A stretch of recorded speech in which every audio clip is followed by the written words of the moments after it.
Alrighty, welcome to super impromptu Hearthstone Wild Tournament cast, where, well, I got knocked out super early because I have no wild decks and I lost a couple of games that I played badly in, and my opponents played better than me, and so I'm just gonna do some casual casting for the rest of the tournament.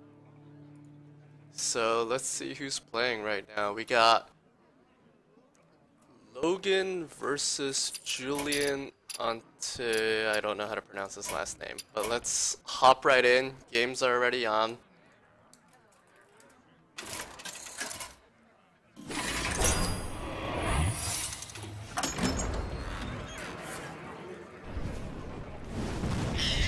And looks like we're jumping right into some lovely aggro shaman action by Logan.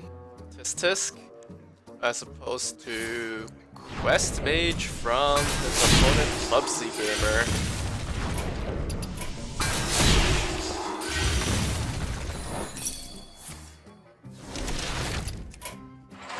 And I have no idea how the settings are for you guys, so hopefully it's not too bad.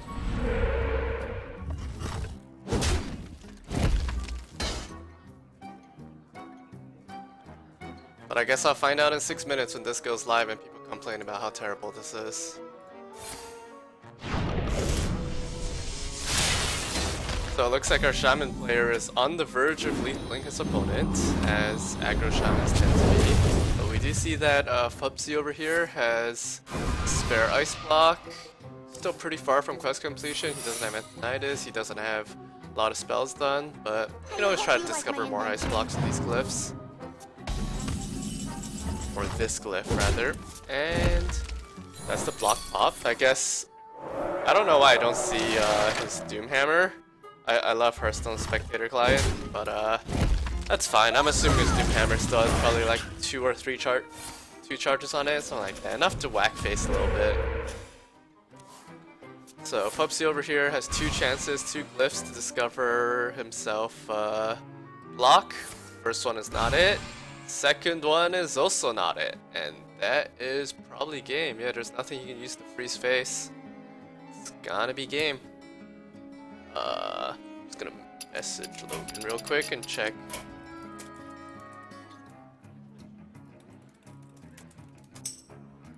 Check if it's game one. I almost typed was that game one, but he hasn't officially won yet, so.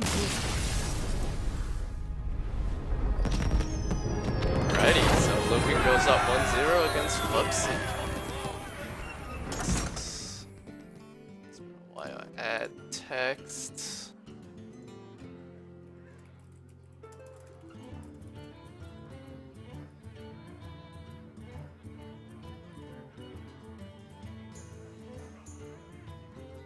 And yeah, as you can see, I have zero production quality on this. This is the most casual cast, or most random impromptu cast. I've had no time to prepare, so I'm just gonna got a Shaman Mirror. For Doomhammer. Again, aggro Shaman from Logan. I know he likes playing this deck, despite you know, bad memories that we all have playing against Shaman Stone. Whereas that looks like a more control version from Fubsy's side. That's a healing rain over there.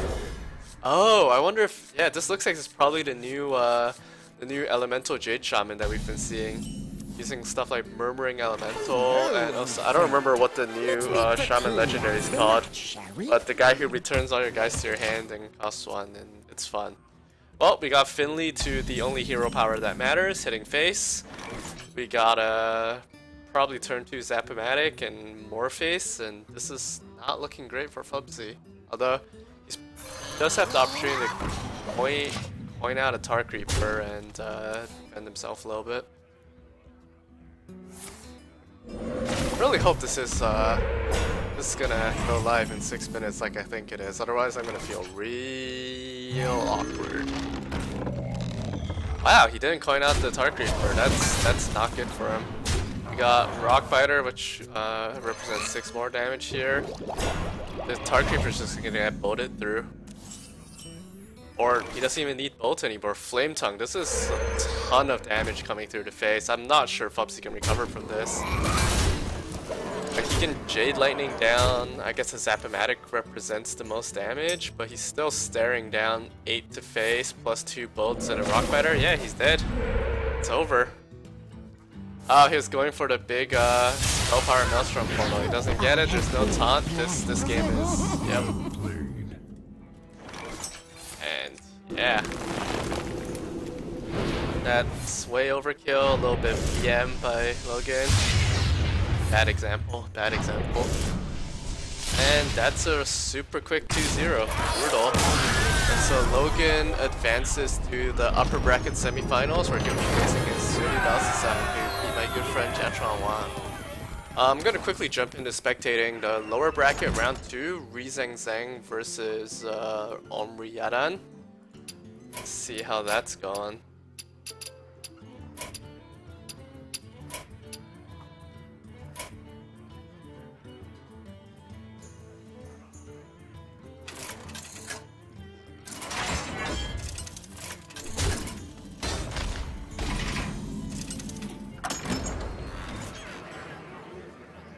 And it looks like Omri's in the process of running roughshod over his opponent with Jade Druid, I guess.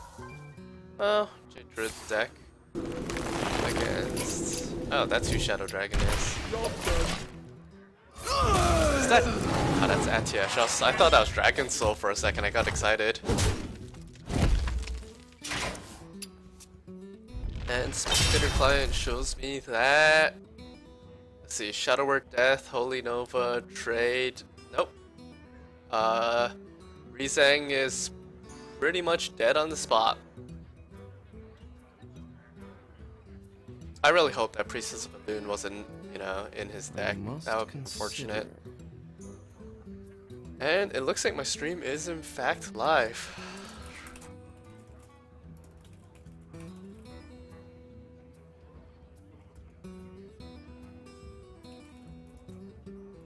I'm just gonna quickly check on it and make sure my sound's coming through alright. And yeah, looks like it's fine. Yeah. Ri Zheng does not get the Barbarian 10 mana taunts. I don't think there are. Does not get the taunt he's looking for, and that's gonna be game. PM Autobot Infestation by Omri, and yeah.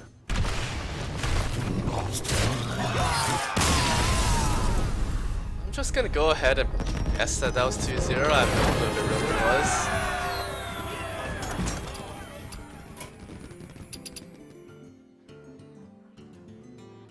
We'll see real quick if they go into the next game or if he reports that that series is in fact done.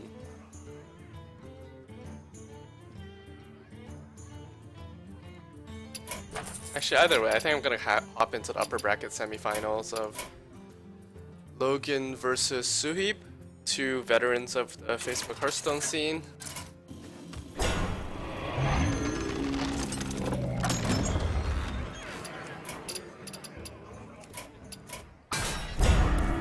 Guessing the 0-0, we got the aggro shaman again versus some form of aggressive paladin. It's hard to really Murlocs. Gentle Megasaur, that's a Murloc Paladin. So I have zero experience with the wild metagame. I don't know if these players have just ported their standard decks over to wild. We'll see how it is. But in the meantime, let me reactivate. What would Uther do? Or I must act now. Yep.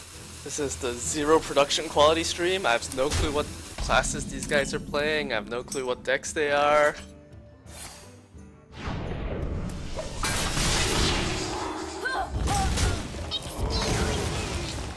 So we're just winging it. I'm just gonna give commentary as I see it.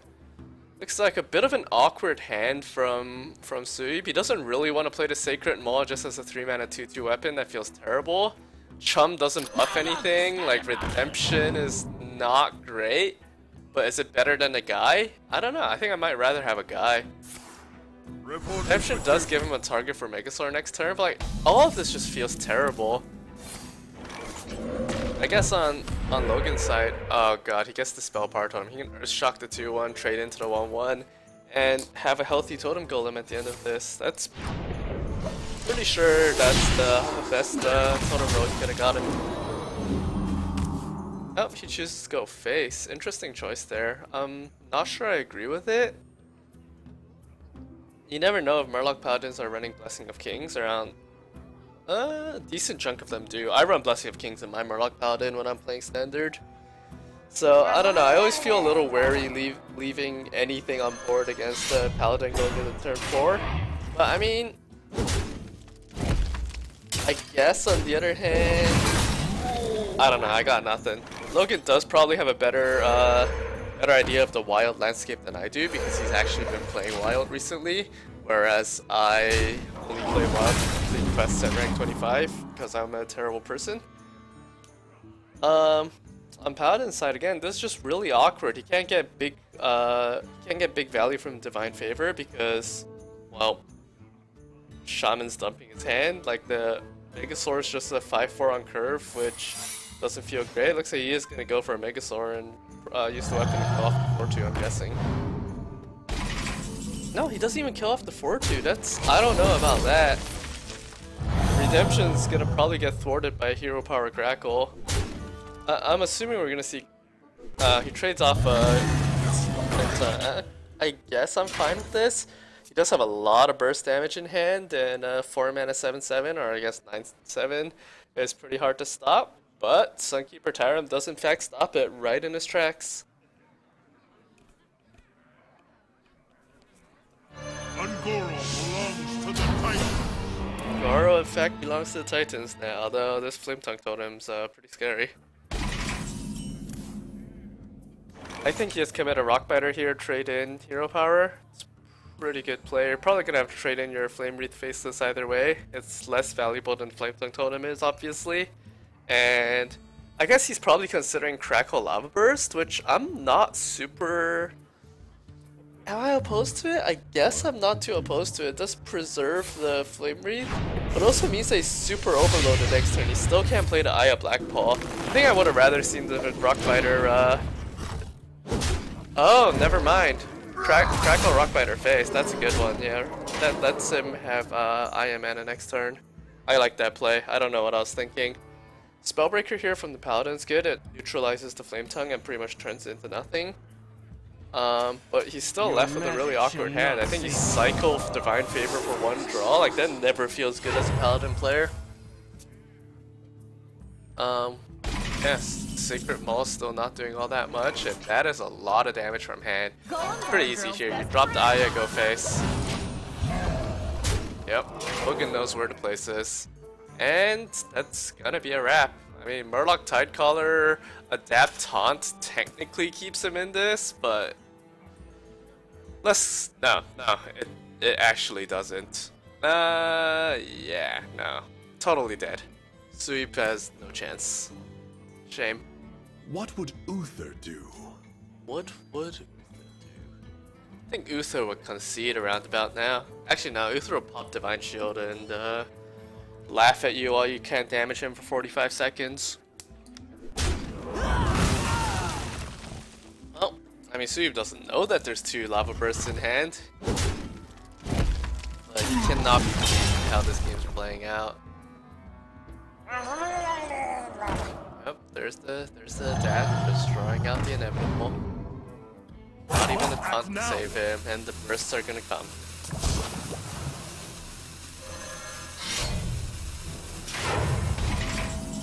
Guess we can already preemptively update the overlay. That is in fact Logan 1-0 Shaba 7.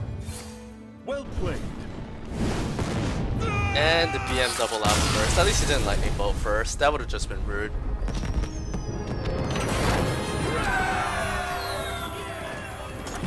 Alrighty. I wonder what deck we're gonna see next from Sui. Or is that a 2-0? Don't tell me that's a 2-0. Come on, Logan.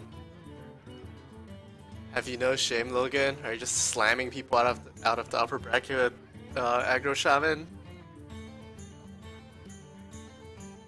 Hanging out in main menu. I think that is a 2-0. Well, let's see what series are still going on. We got Julian Ontiveros versus Aditya P.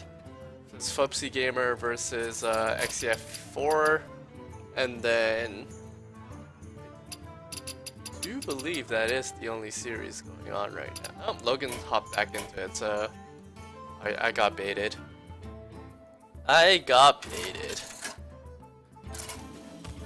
Logan, please. Looks like Logan is in fact up 1-0, and now against the Druid deck from Soup. Now, playing against Soup in the past, he has pretty wide range, so I'm not going to make a judgment on what this Druid is before seeing it, but I really hope it's like the good Malagos LTK one. I lost that Druid earlier, but it's a fun deck to watch. It's a high skill deck. Oh, this just looks like straight up Jade Druid. SMH Soup, you're just porting your constructed decks over. I'm not sure I've seen a single wild card from him yet.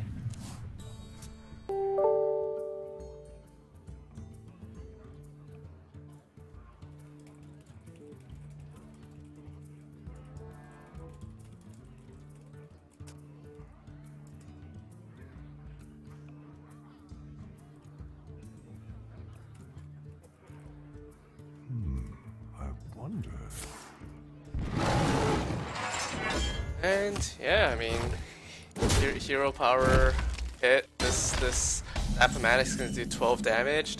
Oh god, it's gonna be even more. Are we gonna see a Flame Tongue or are we gonna see a Totem Golem? Flame Tongue and this Appomattox represents 18 damage, which is sort of ridiculous, but it does leave him with no board after hero power. Looks like he is gonna go for it. 18 damage from his Appomattox is just way too tempting to pass up. And I don't fault him.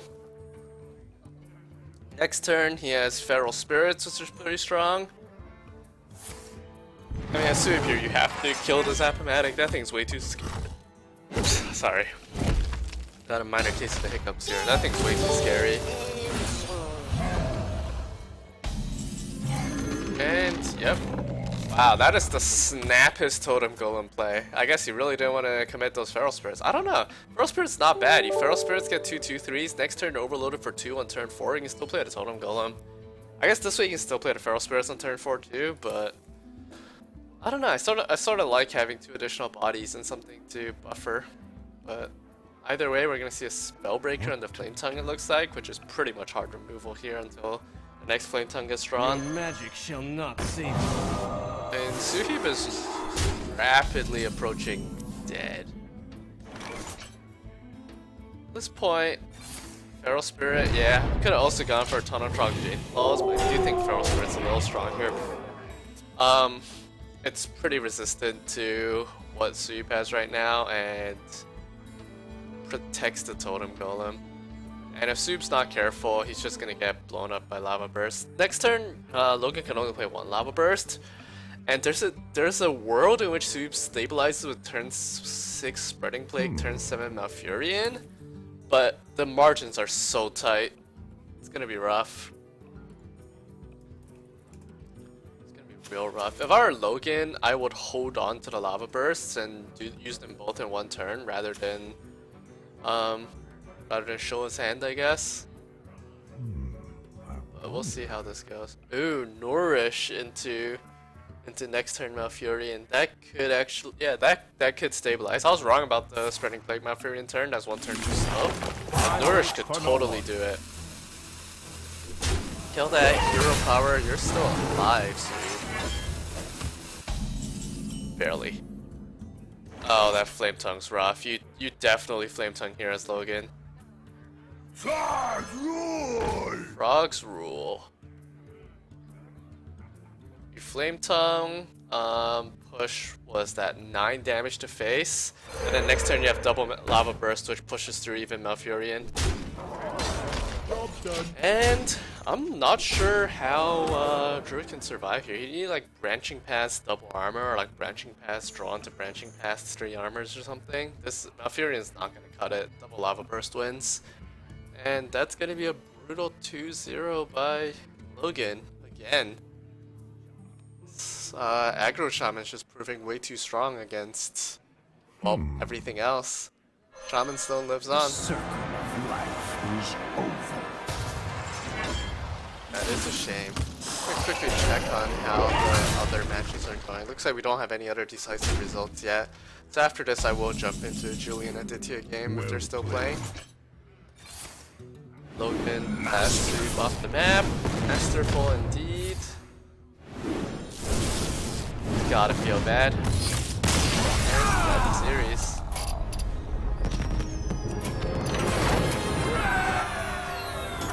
Wish I had to watch and learn class. I'm expecting a whole lot of games today. So this is XCF4 is Aditya who knocked me out of the tournament with what's he playing? Oh right, Malagos Druid and Aggro Shaman. And looks like Aditya's Paladin deck, which I banned, was in fact Secret Paladin, so good thing I banned it, now that helped me. And we see on the other side, Mr. Fubsy, aka Reporting for duty. aka Julian on Tiberos, is playing the... What is this? Elemental Shaman with Rune Spear and... Is that a normal thing? I have no clue. Elemental Jade Shaman. It looks like a fun deck. I don't know much about it. I'm a terrible Hearthstone player nowadays, so you know. Barely been playing recently. This metagame has not been particularly kind to me, I'm not gonna lie.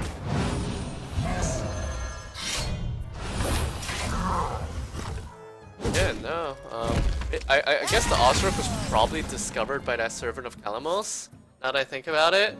I don't think Runespear is standard in these decks. Who am I? Runespear is an interesting card, I'm not a huge fan of it. I tried it a couple of times and so many of Shaman spells are just like really mediocre. We got the Christmas tree coming out from Paladin and this sort of looks like the beginning of the end. Osroc's still 2 turns too late and Stonehill Defender into Earth Elemental might be useful, and never mind, Healing Rain puts him back to 21 health, and it's got a ways to go before this Paladin can finish him off. Noble Sacrifice, procs into Avenge, next turn Competitive Spirit, oh boy. I think we're gonna see a Valnir come out for even more damage. Even that Earth Elemental is gonna have a rough time tanking through all of this. But I mean, at least, oh no, Fubsy's going face, this Competitive Spirit is gonna hurt. Valnir takes out the 1-4 and he just keeps slamming right to face.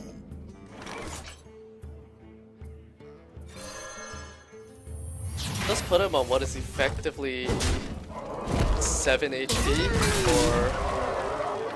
Is there a world where Runespear is lethal? So...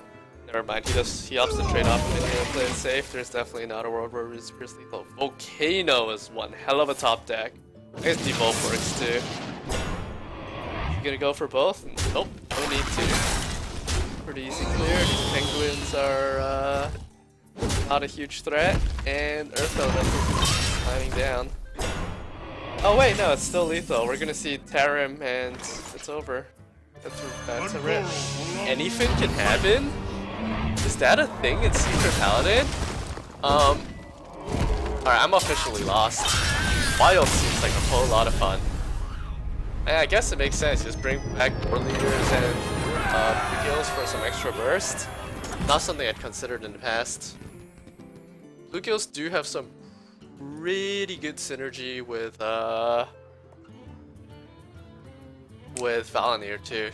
You had a lot of burst damage with that weapon.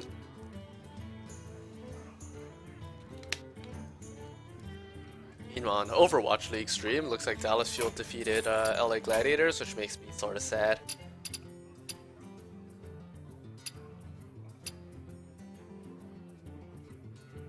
Wait, why did I leave? I do not recall if that game was actually over. I feel like it was, or that series rather. I feel like it was, because I don't see Julian online anymore. Yeah, it looks like it did end. And yep, Aditya did in fact win 2-1. So our next series are going to be Jiachuan Wang versus Omri Yadan. So I got knocked to the lower bracket by Jatron. I thought he was going to play Hemet Paladin, and I was sorely mistaken. And then, yeah, so the only series, in fact, going to be played right now is Jatron versus Omri. The winner of that will go ahead and play Adidia, then the winner of that will go ahead and play Suhib, and the winner of that awaits, or rather, Logan Gore awaits the winner of that in the grand finals. So yeah, we're gonna hop into watching Jatron versus Omri whenever they're done with figuring out the logistics for their game. In the meantime, I don't have much to do because I don't have any prepared overlays or anything else, so you're just gonna have to listen to me ramble on.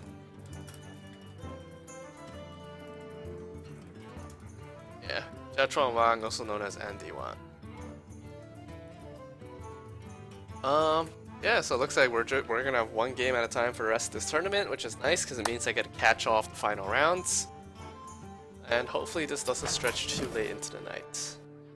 On the right side, this tournament did let me finish a bunch of my quests, despite the fact that I have no passable wild decks. And it looks like they're in. Alright, gonna hop in. Both of them very skilled players, reach rank 5 pretty much every month. Have both are rolling with the legend card back. Jaina versus Maiev. So Andy, as my teammate and my good friend, I do know his range. He plays Mage, Paladin, and nothing else. So having to bring 3 decks is always painful for him. What did I play against him? Hail, friend. Hello. He brought Paladin, Mage, and Hunter. Right. Alright, he brought a really sick Control Hunter. That was a lot of fun. I did manage to beat that, but he has, on top of that, he has Secret Paladin and what looks like... Is this Freeze Mage? This does look like Freeze Mage. I'm excited. Could be Freeze Mage, could be like some sort of Burn Mage, I guess. There's a lot of things this could be. Frost Nova means that it's probably not, or it's not big spells. And the Mad Scientist means that, yeah, it's probably Freeze Mage. My guess is Freeze Mage. On the other side, we got... Miracle Rogue. Hello. I'm excited about this too. Omri's brought some very interesting decks to this tournament. And it's gonna be fun watching them at play. This guy's toast.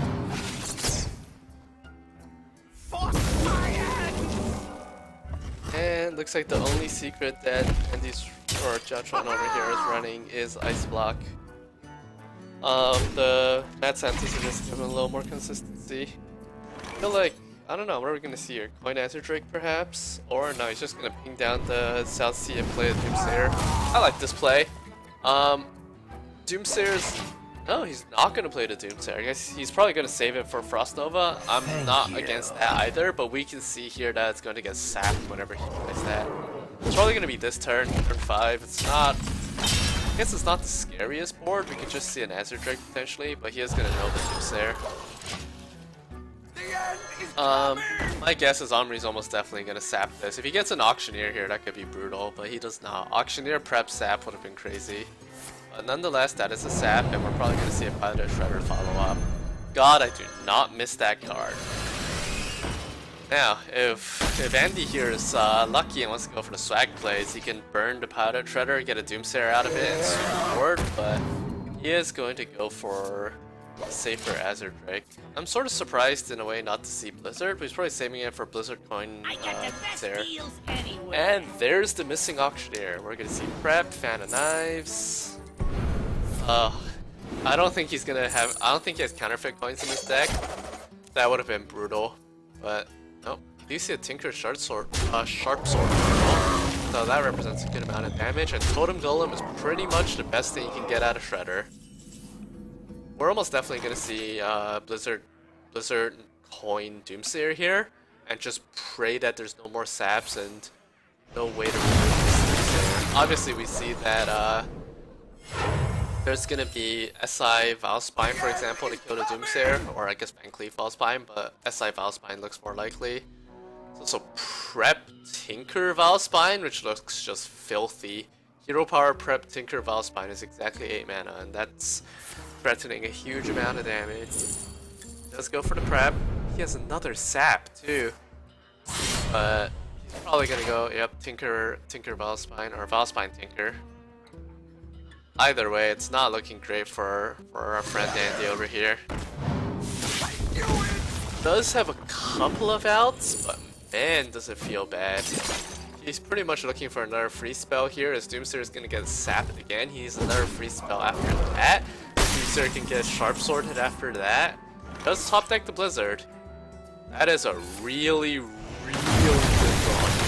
draw here. Is he really gonna Doomsayer? He doesn't need to Doomsayer here anymore. I guess it does force resources out of the rogue player here, which is something you're sort of interested in. Yeah.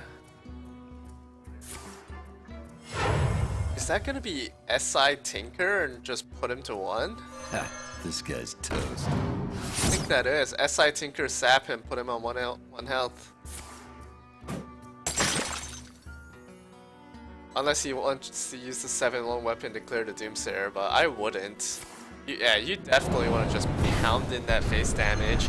Now every turn you can pop a block, essentially. Rogue has the hero power, obviously. It's really hard to freeze both the board and the face. Obviously, we do see Frostbolt and stuff over here. I think at this point you drop Antonidas and start swinging for the fences, as it were. It's not, or maybe actually Antonidas and then Frostbolting the SI. Could that be a play? I think there might be something to that. Because the Antonidas lives through this turn, we can see, and then he has some chance after that. He has an ice block. He has potentially chances to generate more. Not exactly sure. And yeah, I do like this. The block is obviously going to get popped, but I mean, Antonidas is threatening a lot of damage over time. And if you're Armory here, you have to be thinking, can I afford to let this Antonidas live? You never really want to let an Archmage Antonidas live. It feels so scary. And so he does have the option to clear it with Backstab, Hero Power, Deadly Poison, and the Valspine. That delays him popping the block by 1 more turn, which could also be deadly. And the second that this mage player draws Alexstrasza, he can quickly get back into the game. He gets back to 15 HP. Rogue suddenly doesn't have a board. Like this could get scary. This Van Cleef's gonna get fireballed down, most likely. It's 6/6 Van Cleef. Yeah, it's gonna get fireballed down.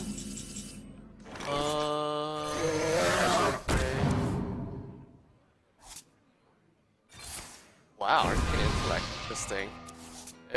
I guess he really wants to draw this Alexstrasza, and Doomsayer is gonna be another dilemma for this rogue player, whether or not he wants to proc the block or keep the Van Cleef alive.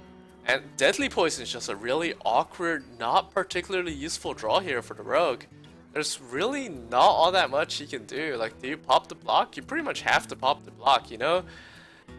Like, killing the Doomsayer feels so awkward. You know there's 2 fireballs, or we know there's at least 1 fireball in hand for the mage player, and he does in fact go for the block pop. And that's just gonna be a end turn. And from NP side, we're gonna see another block. Probably Arcane Intellect. You really want to draw into Alexstrasza. He has 10 cards left in his deck. He has a pretty good chance of getting there. He doesn't get Alexstrasza, but he can freeze face. I think you do Ice Lance to face, because...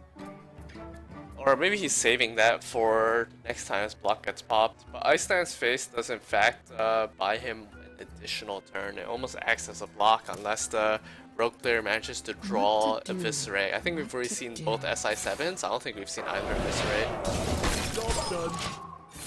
Either way, Andy does cling on to life.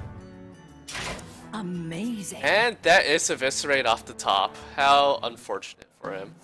Doesn't make a huge difference either way in the long run. And we're gonna see 1 in 8 chance to draw Alexstrasza. And another Ice Lance does buy him another turn. I feel like you Ice Lance Ronin here. Ice Lance Ronin, the next turn Fireball, Fireball Ronin, and oh no! I feel like he lost his chance for lethal. If he Ronin. Wait, no, I can't do math. Wait. Yeah, I can't do math. For some reason, I thought fireballs were 7 damage instead of 6. I was totally incorrect. I'm late. I'm late. Oh, he is now out of chances to freeze face. He needs Alexstrasza. He does. Never mind. He does have one more freeze face freezer. Over. Frostbow. Face. He has one more fireball in his deck. He has Alexstrasza in his deck. You know, Omri has one more eviscerate. That's not the eviscerate. Jachua Andy somehow has just clung on to life turn after turn. And now he has 2 outs. Emperor Thorson is not it. And a valiant defeat, my friend. A valiant defeat. That puts Omri up 1-0. What a close fought game. Looked like it was over so many turns ago. And yeah, he just clings on to dear life. I feel like if he played the Ronin, did he have a chance? Yeah, he had a chance. If he played the Ronin, he would have drawn the Frostbow. He would have gotten 2 swings off of the Ronin. He definitely should have played the Ronin first. I think he definitely had a chance in that situation if he played Ronin instead of double Fireball there. Oh wait, no, but he's running Pyroblast too, most likely. So yeah, maybe half of his deck is out, so he just didn't draw into them. So no, I totally understand the Fireball play now if he was hoping to top deck Pyroblast. And on this side, we are seeing Andy's really weird Death Rattle Control Hunter with To My Side and a bunch of questionable things. Not really sure why he has To My Side, considering he has minions.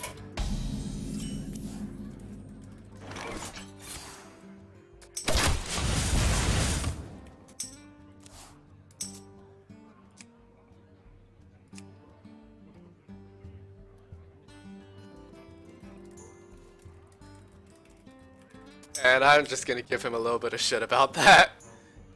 Because, yeah, I don't know, this is pretty questionable.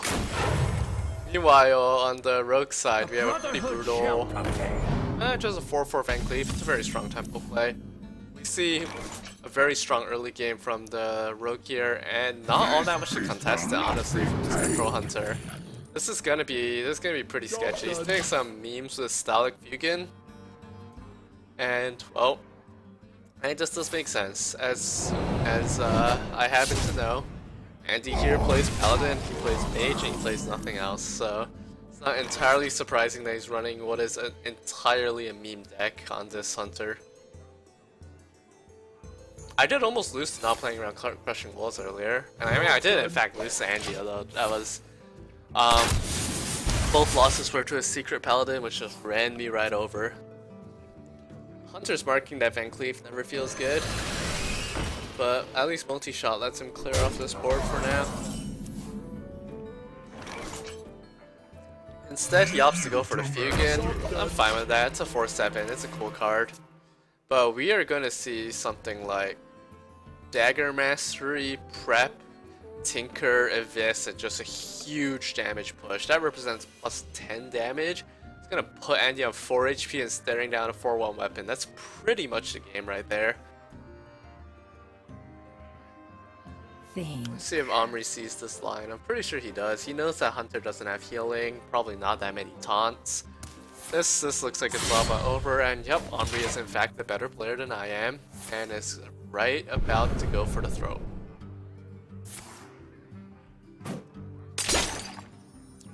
Brutal. Oh, he goes for the trade. I'm not a big fan of this play. This is just offering the Hunter player a way back in the game here.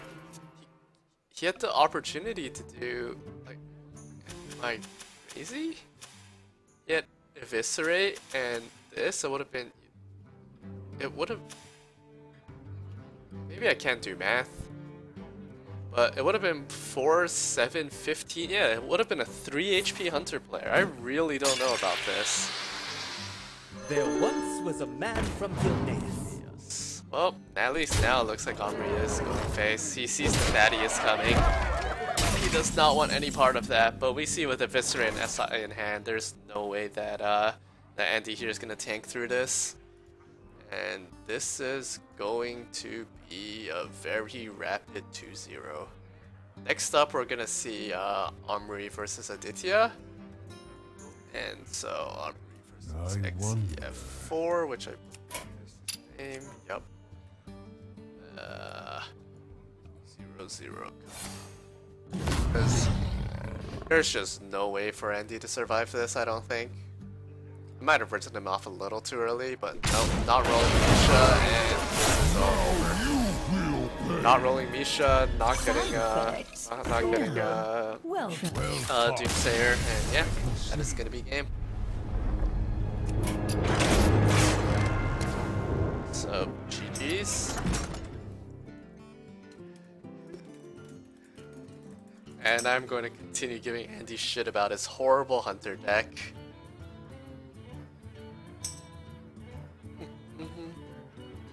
So yeah, it's going to be Omri versus Aditya coming up. And looks like we're going to be jumping right into that series. Whenever they get in game.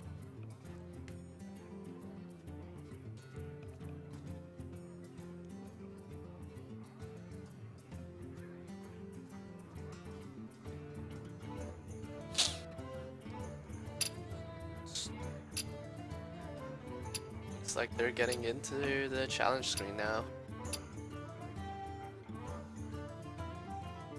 So yeah, I'm not entirely clear on the wild meta, especially after the nerfs now.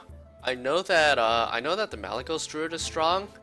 Omri we saw earlier playing an OTK Priest deck revolving around corrupted heal bots, and that was really fun to watch. What else? We did see a Highlander Priest from Chun-Li earlier, but that didn't work out so well for him. We've seen... I haven't seen it yet today, but I know that Giants, I think Giants either Warlock or Hunter is really strong, revolving around Naga Sea Witch, allowing you to get a large number of heavily discounted or free Giants. And that's a deck. We've obviously seen from Logan that aggro Shaman is still fairly ridiculous. And yeah, unfortunately my complete and utter lack of knowledge about the, and I'm sure Q-Block's still good, but otherwise my lack of knowledge about the wild meta is holding me back a little bit, but I'm going to do my best to call the games as I see them.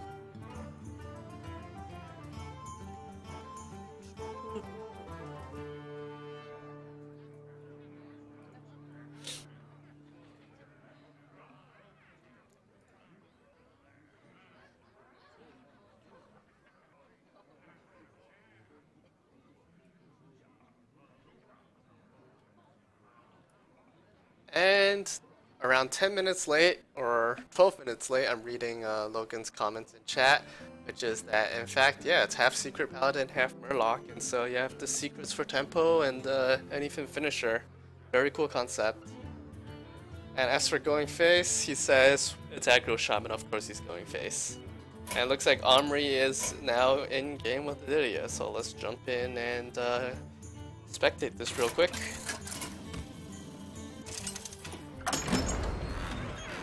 Maiev versus Malfurion. Got Maiev versus Malfurion. None can escape my fury. So we are going to once again see this range slash miracle slash sharp sword oil rogue versus this is Aditya's Malygos Druid, which I lost to earlier. I just couldn't get through all of the armor and the healing in time. He drew through his entire deck and, well, blasted me straight off the map with a 24 damage swipe. That was a shame. So we see fairly quiet openers from both players. Omri doesn't get any of his crazy curve openers that he might be hoping for in this matchup. But Rogue has the ability to output so many threats so quick that this can still be pretty brutal for the Druid, I think. I don't have any concrete statistics or anything to back this up. This is just purely my intuition. On the other hand, we do see that Adidia has failed to draw into like any of his ramp cards, which is a marked difference from how it worked against me, where it's like turn 1 Coin Wild Growth, turn 2 Greedy Sprite, turn 3 Nourish, and you know, all the good stuff. Looks like he is gonna just armor up, get a nice 3/6 taunt, all good things. We're probably gonna see a Tomb Pillager out of Omri here. No other really. Thank you. Like good plays. I don't think we see the backstab commit it. Yeah.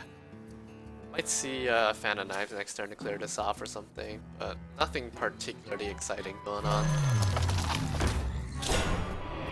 And yeah, Ironwood Golem's gonna Ironwood. I think we're probably gonna see the Fan of Knives come out here. I don't think we're gonna see a prep. There's just not enough value to be gained here. So you think it backs? I guess backstab, SI, prep, fan does let him clear, but that's a lot of resources to commit. And it does look like that might be what he's going for. Yep, you gotta backstab first, and it would be prep fan for the draw, although I don't know what you would draw into. Oh, right, this poison doesn't need kind of prep. In our regularly mandated update, you can tell that I'm an awful player, especially at any Miracle style rogue. Anyone who's ever spectated me trying to play Miracle Rogue for fun can attest to that. I am potentially the worst Miracle Rogue player to ever reach Legend. Thank you. Obviously, I didn't reach Legend with Miracle Rogue. I played Active X because that's all I do. But yeah, clearly Omri is the better pilot of this deck, and I should just watch and learn. He does get another Tomb Pillager, which is really good for him on curve, and he has just this hand of spells that he really wishes he has Auctioneer right now. Probably gonna see a sprint next turn. He could go for prep sprints. I think it depends a little bit on what he draws. For example, if he draws like the Nerubian Anubar Ambush? No, is that what it is? Whatever, the new 4-mana 4/4 that puts ambushes in your deck. I feel like it's not Anubar Ambusher, I feel like that's the 4-mana 5/5 that sends things back. Anyways, he draws that thing. He does not draw that thing. He has 8 cards in hand. We are going to see a prep sprint, probably. Sprint mills 1. Get coin sprint and then see what happens, but I think prep sprint's pretty good here. And he does in fact go for the prep sprint. Lets him curve into SI if nothing else. Deadly Poison, Abyss, Fan, just... there's the Auctioneer. Up until now, he was just failing to draw into any of his proactive stuff, which really hurts. We know he has 2 Tinker Sharpsword oils. We know that he does have at least one of the 4/4 ambush thingies, which I should really figure out what it's called.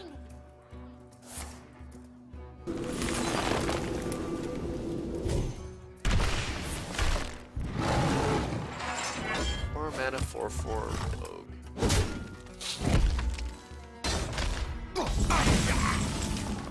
The 4-mana 4/4 rogue card is called Falderay Strider. Of course, I should have done that, but I'm bad at this game.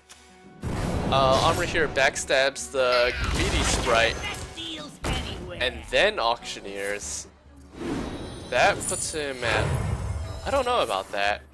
I think that was probably a misplay. He would have been at 9 cards otherwise. He does finally get the Falderay Strider, but it looks like he's just gonna go full cycle right now, which... I guess I'm fine with that. Okay, yeah. In which case, man, he planned this out way better than I did. Throwing out the backstab first lets him get the Phantom Knives out without milling next turn. I'm just gonna admit to the fact that I'm terrible at Miracle Rogue.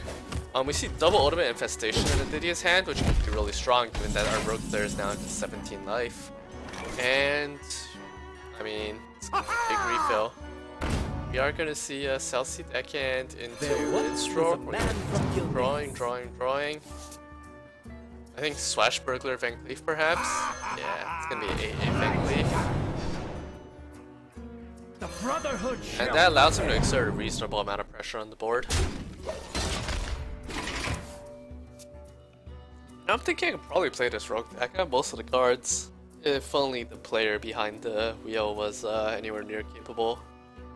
And Poison Seeds is going to reset the board a little bit, but it does leave Aditya in the position where he's sort of lacking. No, don't kill the 2-1, kill the 1-1. Oh, that's a misplay. He took 1 extra point of damage unnecessarily. That's unfortunate. I wonder if he realizes now. Poison Seeds, draw last lull. Yeah, I'm not entirely sure about that ordering, but well, it is what it is. And he still has drawn none of his combo pieces. Kuhn, Aviana, Malagos, Ixalit, Faceless, all hiding in the bottom half of his deck. Which bodes pretty well for the rogue, but he has pretty much cycled through his entire deck at this point. Somehow both Spreading Plagues are also in the bottom half, so Aditya has had what is pretty much the worst draw I can imagine. He drew like no ramp, a few defensive tools, like it's not a good time. I'm really surprised we still haven't seen the Foundry Strider though. Really would have expected that thing to come out earlier just because, well, a bunch of free 4/4s lets you exert a lot of pressure on a deck that's not always all that defensive. Like, I think it only runs Another night on the prowl. Poison Seeds. Might be different. I haven't, like, honestly, the only time I saw this deck was when Crypt played it, and that was a while ago. Quickly! Sort of curious to see what Omri's planning to do here. He has a bunch of stuff, and looks like he's going for an Eviscerate, potentially double Eviscerate with the spell power. Nah, he didn't miss lethal here. But that does let him... 9. Yeah, he heals 1 damage off. Wait, was he though? He doesn't play these. Plays the Thaunos. Did he get Feral Rage off the Swash Burglar, or did he get... I feel like he missed lethal, but I'm not 100% sure. He would have missed... Have 3 more mana to Feral Rage SI. He would have... Nah, I don't think he missed lethal. I'm just gonna assume he didn't miss lethal because he's better at this deck than I am, and honestly that's all I can say. But it looks like he... That's probably gonna be game, right? 4, 6, 11, 15, yeah. That's gonna be lethal. And Tinkers for good measure. Feral Rage, plus 4 attack. What are you doing? Cake. PMing. No lethal either way. Way over lethal. And... Well, again, for 3rd game in a row, we see Omri's Rogue prevailing. A very, very deadly deck.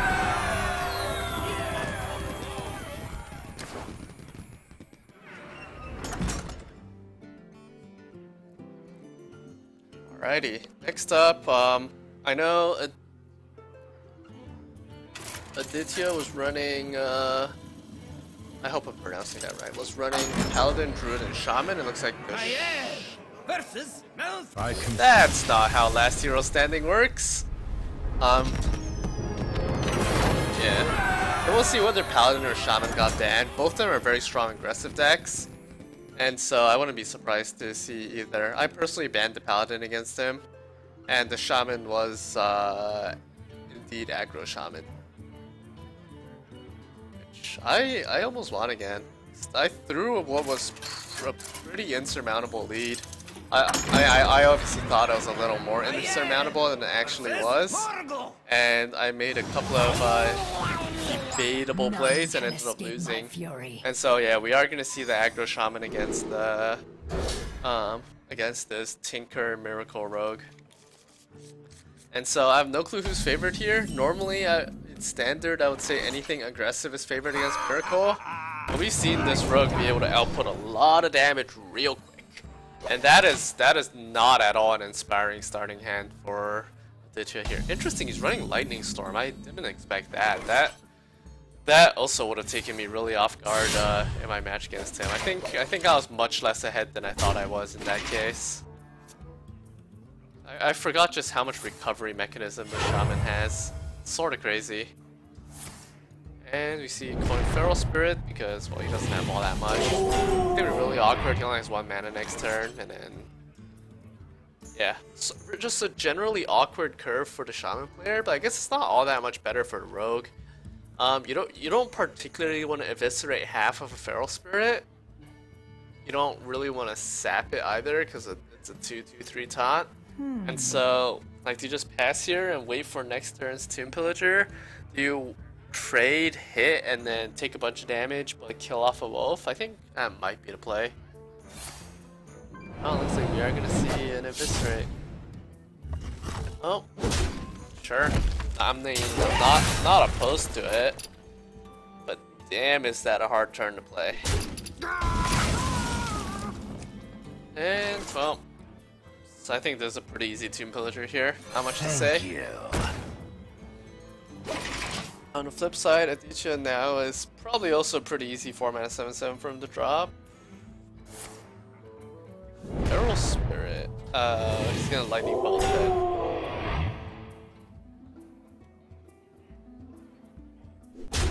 Wolf leaves him with Overload 3, which means 2 mana next turn, which allows him to play Flametongue Totem, which obviously has great synergy with the 2 Spirit Wolves.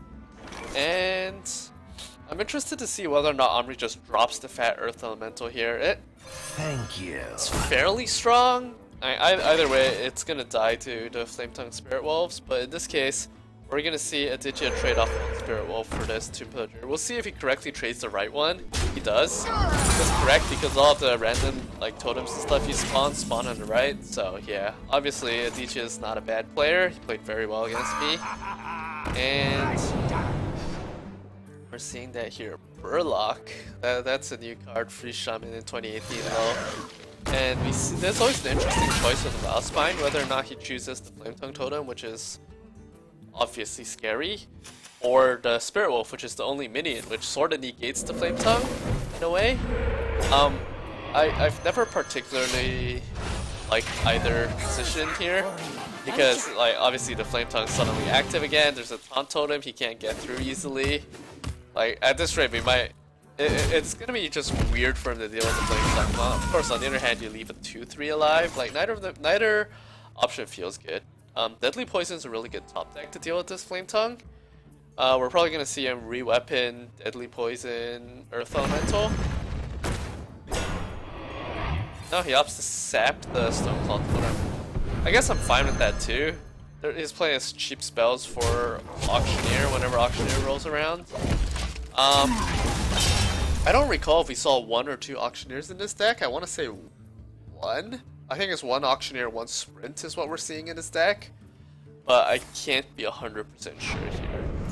The Flametongue Totem's obviously going to wall the Earth Elemental for a bit, but not really because we have Deadly Poison to get through it. And at this point with 7 cards in hand, I wonder if we see a Prep Sprint which goes to 9. And, well, lets him refill a little bit. His hand's sort of awkward. And that's indeed what we're gonna see. Backstab is a great draw here. Yeah, I think we're just gonna see backstab. If he's backstabbing the Stoneclaw, that means he's gonna face. Totally fine with this. And we're gonna see a pass. Next turn he has a huge amount of damage with Deadly Poison's Tinctures, except for the fact that his Earth Elemental's about to die. But he would have had a huge amount of damage with Double Deadly Tinker.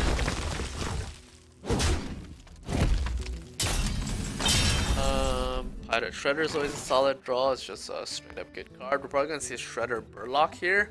Shredder Burlock weapon. Might also see a fan just to cycle. And it looks like he is gonna lead with the fan, perhaps. Oh, looks like Shredder weapon and interesting. Is he gonna go for double poison and just whack down the Azure Drake? Oh, he's gonna go for triple and just go face, huh? Interesting. That was not a line of play I considered. I'm genuinely surprised he's not burlocking this Azure Drake though. I feel like you want to keep that 7-3 Shredder alive. I'm not entirely sure about committing all my weapon resources this early, given that, well, obviously there's still a lot of help to burn through. We know there's, I think, one more Eviscerate in this deck, but the Rogue is pretty dangerously low on resources right now. We're definitely going to see a fan. He needs to cycle.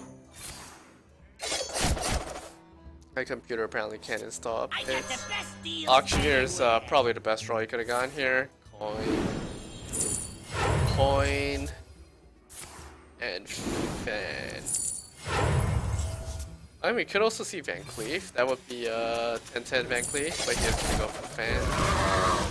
Pretty good draws there. And I mean, now you have an awkward 8-1 weapon. What do? Do you hit face? You're staring down 7 damage facing against you. You're not particularly scared of lethal. You died like Lava Burst, Lightning Bolt, but it's not super likely. Doomhammer. I feel like that might be an ordering mistake. Rip to attack on that Tunnel Trog, huh? Oh, bother.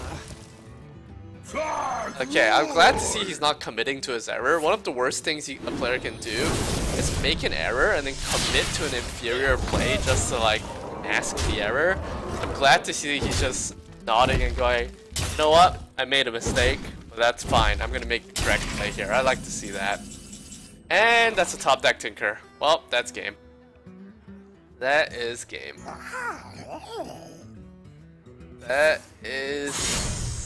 That is all the game. Some BM Burlock going on. Well played. And we've seen 4 wins in a row with this Rogue from Omri. Amazing. So we are going to see next Omri versus Sui, which looks like no, they have not played against each other yet.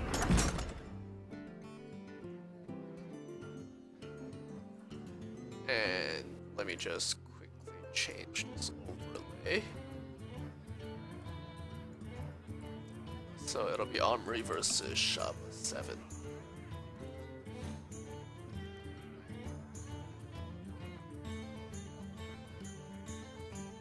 Alrighty, so we're gonna see Omri versus Sui. Luckily, since Omri's on a tear right now, I can just keep spectating him. So we'll be in immediately whenever the next series starts.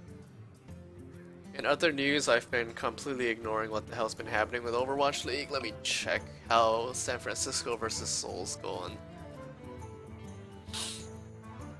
And spoilers, San Francisco won Hanamura. So I did not expect to see that after Seoul just drubbing LA Valiant 2 days ago.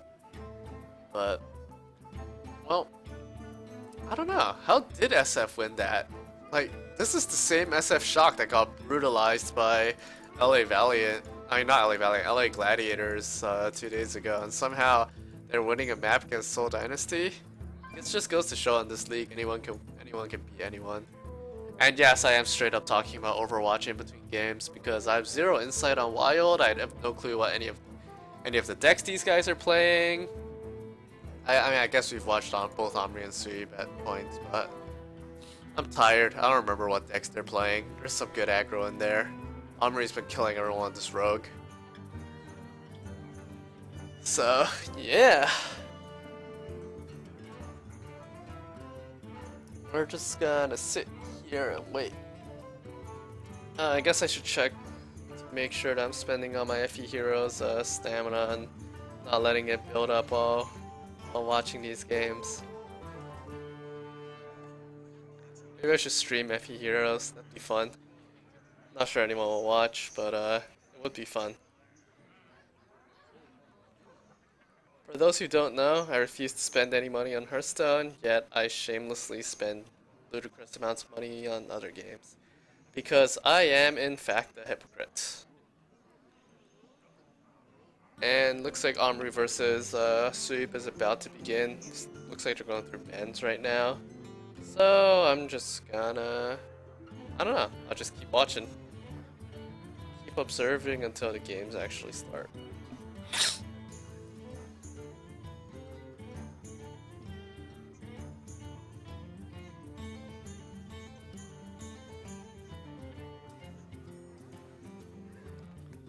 I guess they're still figuring out bans. Times like this where I wish I had a co-commentator just to fill the air a little bit, because not great. Like, I'm an alright caster solo, but it's a little hard to fill the in-between games solo, especially when I don't have particular insight on any of these players, their decks, their tendencies, or anything else. And it is a Friday night, I'm a little knackered, it's been a long week, so forgive me as I am slightly unenthusiastic. Sorry guys. On the bright side, it doesn't help that I'm trying to multitask at the same time. I'm halfway through playing a stage on Heroes while pretending to care about Hearthstone. So I swear once the game starts again, I'm gonna be a better host. Till then though, you get a third of Kevin. And they are taking their sweet time here.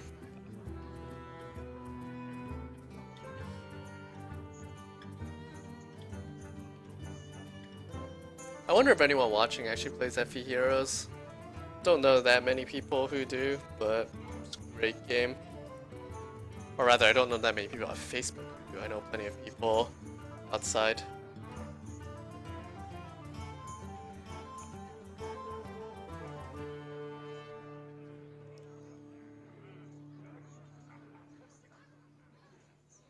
Yeah, just gonna keep repping Fire Emblem's my favorite series for all games in general, and even if Heroes is a little bit of a scummy gacha game, it is also a really good game on its own merits, and it's perfectly free-to-play viable. A little more free-to-play viable than Hearthstone, despite being a semi-free-to-play player in Hearthstone. So there's that too. Friends with a couple of free-to-plays. And it looks like we are about to get on with this series. Excellent, I was probably boring the hell out of everyone here. And so, Omri's sticking with a good thing, he's keeping with the rogue, and Suib is playing Priest. I don't recall what this Priest deck is from Suib. But knowing him, it's a good deck, so...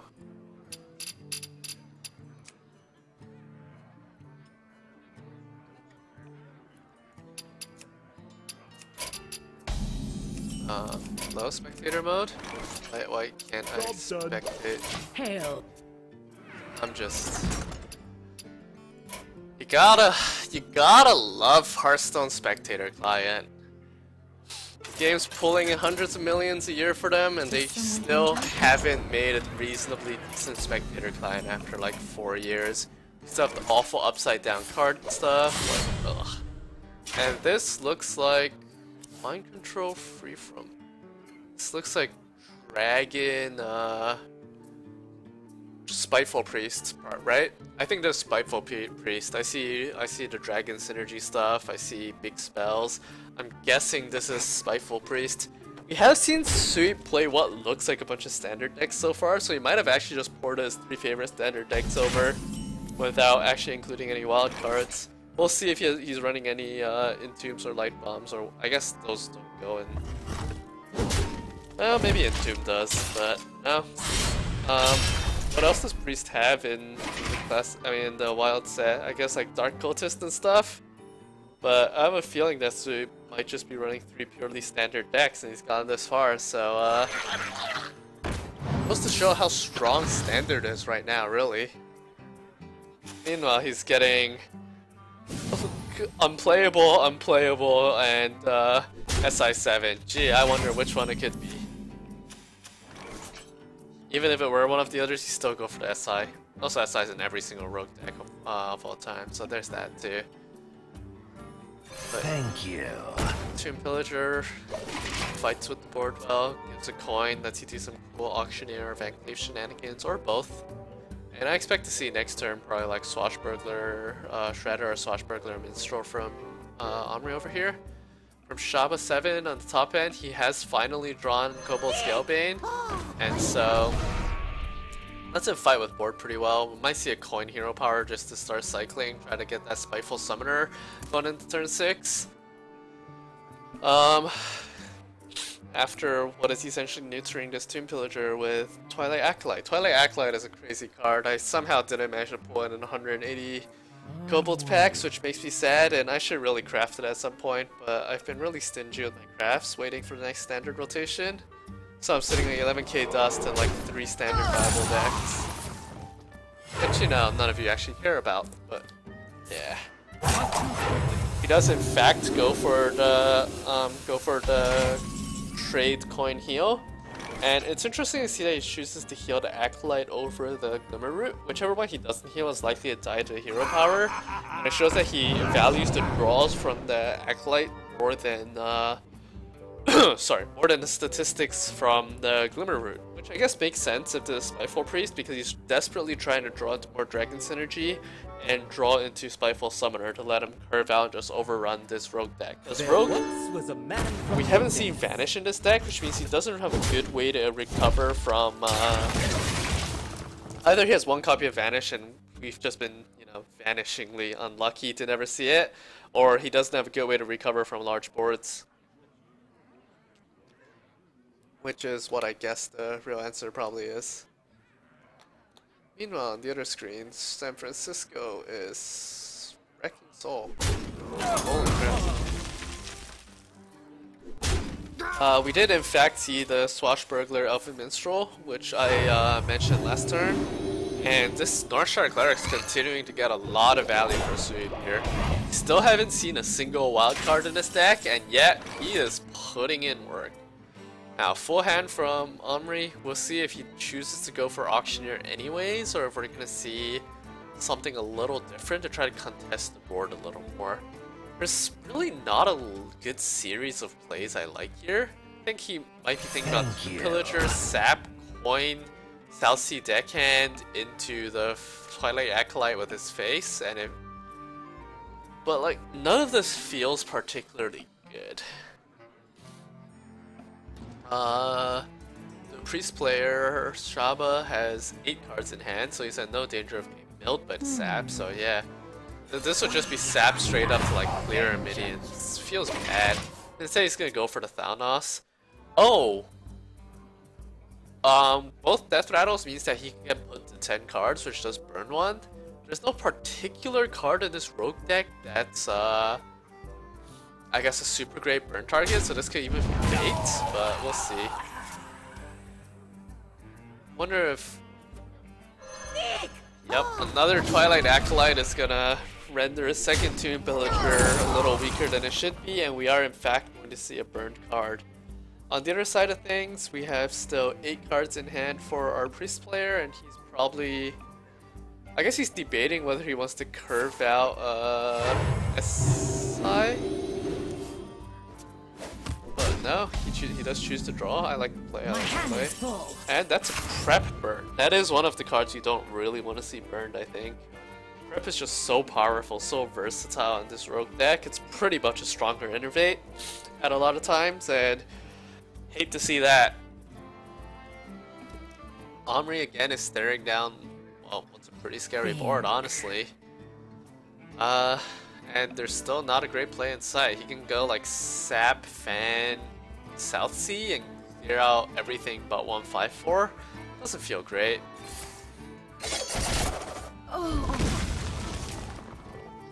Although with Sap and Deckhand, he has 2 coins. That's gonna be like a massive Van Cleef. Which... I don't know, I do want to see that. Like, obviously, Priest is holding 2 Mind Controls and Archivist. But I would have really liked to see the Massive Van Cleef. There's 3 turns until the Mind Control turn. And I feel like as the Rogue player here, you have to do something to get back on board. This board is just going to keep snowballing here.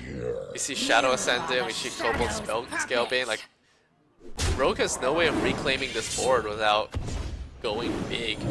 And... could this be the moment where we finally see this giant, this amazing rogue deck fall? SI lets him kill a 5/2, but there's still a 6/4 and a 5/5 here. Like, nasty. Nasty, nasty, nasty. Could go for like Sap on the 5/4. SI out that, and then you can't do anything about the scale bane, I guess. You could also go for like sap on the scale bane, SI to 5/2. That's 5 mana, and then coin tinker. Take clear to 6/4. Like none of this feels good if you're the rogue player, and you know that you're probably going to be facing another large board just coming up from the Spiteful Priest player. This guy's toast. Yeah.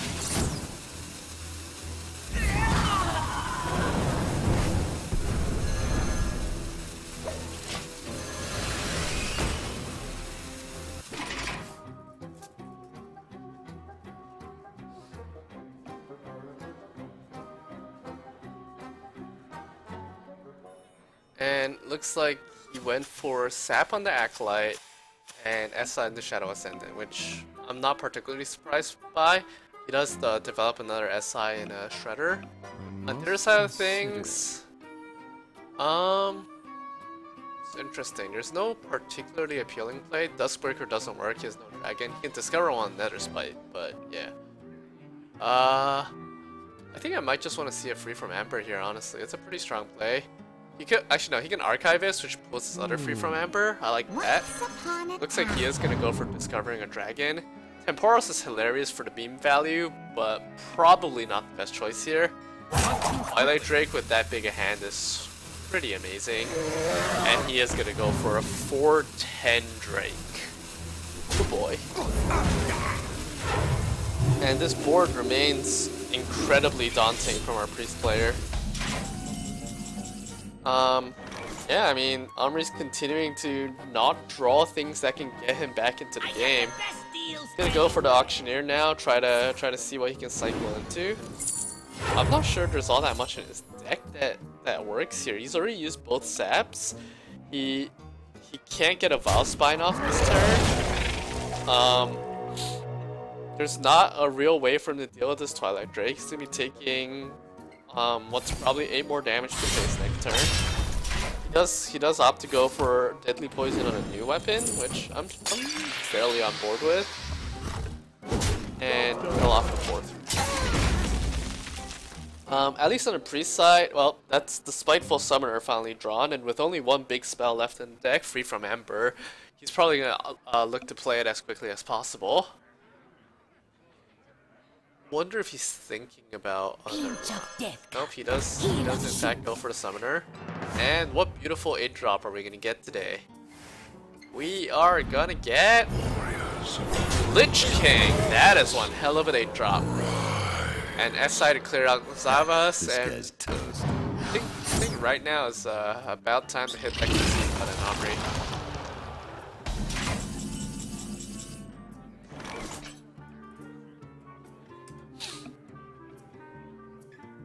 Not all who wander Not all who wander are lost, but Omri is probably lost. Oh, okay, I should stop calling games before they're over. That's pretty disrespectful of me. However, Mr. Shaba7 here has lethal with Death Coil, so it's totally over. And that's going to be a 1-0 in Suhi's favor.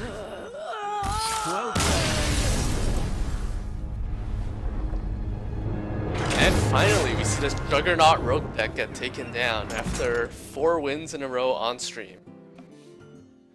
We'll see which of Omri's decks is remaining, whether that's the Druid, which I think was some biggish Druid, or his cool Corrupted Healball OTK Priest deck. And Suip was playing 3 standard decks, that's right. Spiteful Priest, Murloc, Paladin, and Jade Druid, I want to say.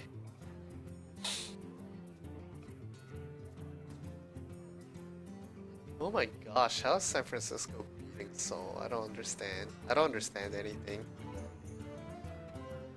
Oh, looks like they're taking their sweet time deciding what decks they want to play next. I'm gonna keep watching San Francisco somehow be better than Seoul Dynasty. Oh, that and grinding Tempest Trials and FEH.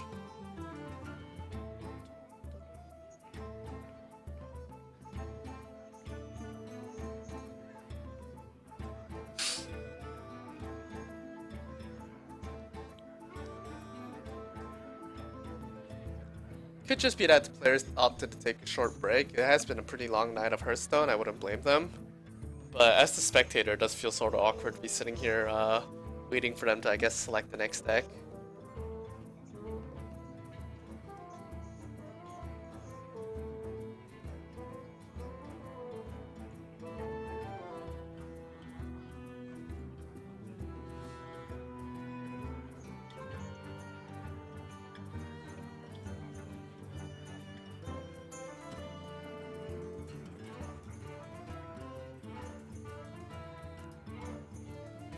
Yeah, I'm just gonna assume that someone opted to take a break because it surely can't be that hard to select the only other deck that you have that isn't banned.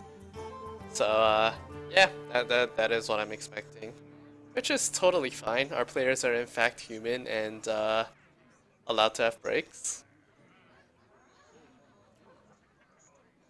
Just makes it a little harder to fill the air. If only I could. I guess I could hook up my phone to my screen, but nope, looks like we're in business. We are in fact going into the second game of this series. We are seeing, we're going to see the Spiteful Priest again from Shaba 7, and we are going to see this, looks like a Jade Druid from Omri.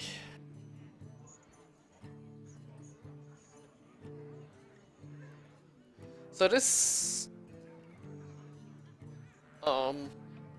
on this mulligan, looks like, ooh, we see Spiteful Summoner in the opening hand here, and Duskbreaker. And on the other side, looks like Omri's opted to keep Nourish, Poison Seeds, and Jade Spirit. I'm not entirely sure about keeping the Jade Spirit.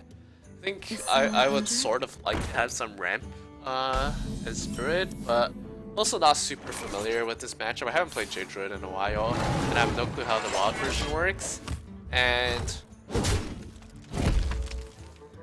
yeah, Poison Seeds is a fun card though. I didn't see all that much play when I was still active, but I've seen it in quite a few decks lately in Wild. It is, I mean, it is really powerful semi-board player against some of the really ridiculous boards that are possible nowadays. It's become a lot more powerful than it was before, just because of all the crap that you can cheat out. All the massive boards that you can cheat out, whether it's like 5 Giants in one turn from Giants Warlock or Giants Hunter, or some of the ridiculous Void Lord shenanigans we see, to, well, Spiteful Summoner. But looks like it's a pretty slow opening for both players. We are going to see a fat Twilight Drake come down from sweep next turn, and if Omri plays that Spellbreaker, he is going to regret it. Oh, no. Plays that, and immediately down comes, what is that, a 4/8 Twilight Drake, I believe? Oh boy. It's gonna be one scary Papa Dragon. Not sure what there's to think about here. I guess he's considering Twilight Acolyting down the Spellbreaker so you can not draw with your silenced Northshire. Yeah, no, this is... I think there's a pretty clear Twilight Drake slam, and it is 4/8. There are ways to deal with it. I mean, swipe this cleared off. I think I'd like to just see Nourish for mana here. As a Druid player, you really want to get to 10 mana with a UI in hand. Jade Spirit, Jade Idol for a 1/1. Yep. This is what I'm looking to see here from this Druid player. As the Priest here, I think Coin Spiteful is too strong to pass up. Spiteful Summoner is just such a ridiculous card. You've already drawn, I guess there's 50-50 to have an 8-drop or a 10-drop, but pretty much the worst case you can have is what, like a 6/6? What really bad 8-drops are there? You got like... There's some 8 mana 4/7s, or I guess there's like Totem Primalist, which is 5/4, which is awful. Worst 10-drop is 6/6 Cthulhu, or and Deathwing Dragon Lord is pretty much as good of a 10-drop as you can hope for. That thing's gonna pull. It's gonna pull 2 dragons, Scalebane and Duskbreaker. This is not what you want to be seeing as a Druid player right now. And could we be seeing Omri's revenge run get cut short by, well, super strong standard decks and the amazingness that is Spiteful Summoner. I should really craft the second Spiteful Summoner. This card is totally ridiculous. Poison Seeds comes out, but that's just gonna pull some more big dragons. And yeah, this is not looking particularly good for a Druid player here. Probably gonna see a couple of trades. Maybe he can draw into something like Spreading Plague, which I should add is a completely ridiculous card, should never have been printed, completely goes against Druid's class identity, and was a mistake. And no, nerfing it from 5 mana to 6 mana does not make it any less degenerate. And rant on Spreading Plague. Anyways, the Druid player could top deck Spreading Plague, which would be fairly strong against a white board like this. That belongs in a museum. I mean, he's still going to be one turn short of Ultimate Infestation, which just hurts here. Interested to see whether or not Sweep decides to trade off the board. No, he's just going straight face. I don't blame him. I like this play. It does obviously have some vulnerabilities to Spreading Plague coming up, and Spreading Plague off the top, of course. Standard Druid player shenanigans. Nothing to see here. Trade off 2/2/2s into Harrison. Actually, maybe just trade off all 3 minions into the Scalebane and drop the Plague. 5/1/5 seems pretty balanced. What to do? And then next turn, whatever survives, you buff with Branching Paths. Also seems balanced. Oh, is he gonna try to knock down the Scalebane to 1 and drop 6 Scarabs? Seems a little. Oh no. Right, I see. Yeah, this is totally a fair play. Drops 6 Scarabs and then Hero Powers down to Scalebane. I didn't realize he had 9 mana. I don't know. I'm so not terrible at this game. It's incredible how bad I've gotten over the last few months. I swear I used to be decent at this, but things have changed. I am no longer a good player. I think a lot of it has just been my distaste with the current metagame. I have been playing significantly less than I used to, which obviously does not make for getting a lot of reps in and getting better at this game. Glimmer Root is, yeah, Jasper's Bellstone, not much to say there. And, I mean, you just hit a bunch of things into a bunch of Scarabs and you're gonna get swiped and you're gonna be sad. It's gonna be great.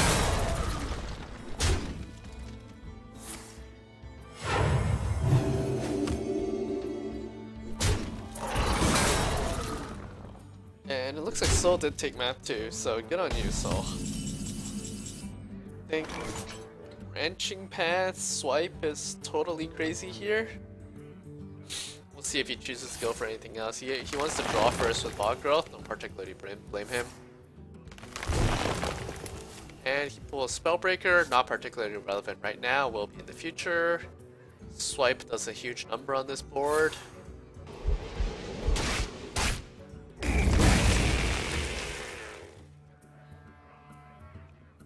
I assume he's going to Spellstone after that Smite target, because, yeah, okay. That's what I thought. That looked a little strange for a second. And, I mean, he's left with 3 Scarabs. You don't really want to play Grand Archivist against this. 50-50 chance of mind controlling the 1/5, which is not the greatest. Wonder if he... And make that 100% because he just drew the second free from Ember. You totally just free from Ember here. Archivist is pretty bad, and you still have one more Spiteful Summoner you can do things with. I think Gruul is the obvious choice here. That thing is actually really scary when left to his own devices. Obviously, we know that it's gonna get UI'd and traded into, but like, I feel like I would definitely go for Gruul here. I must consider. It's just an 8/8. Like that has to be better than 4/12, right? No, we do end up seeing Sleepy Dragon come out, which is in fact better than UI. So maybe that's what Sweep was considering, and if he was, props to him because that was a really good choice. And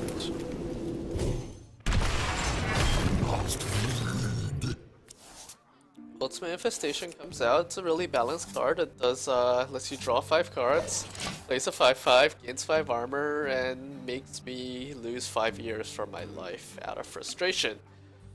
I'm pretty sure that's what that card does.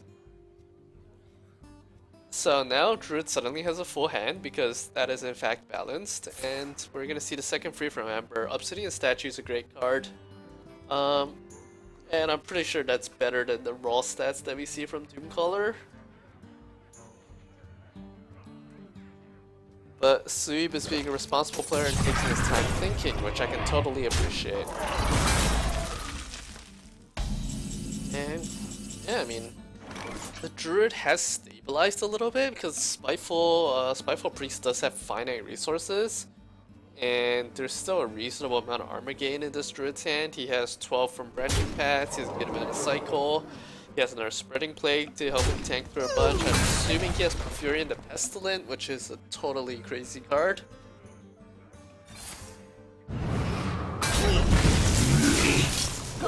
Goes for the poison seeds. That is interesting. Yeah, poison seeds. I guess it turns his crappy scarabs into around equally as crappy tree ants, whereas Obsidian Statue would otherwise be really hard to clear. And he knows that this priest has pretty much used all his resources, but there is one more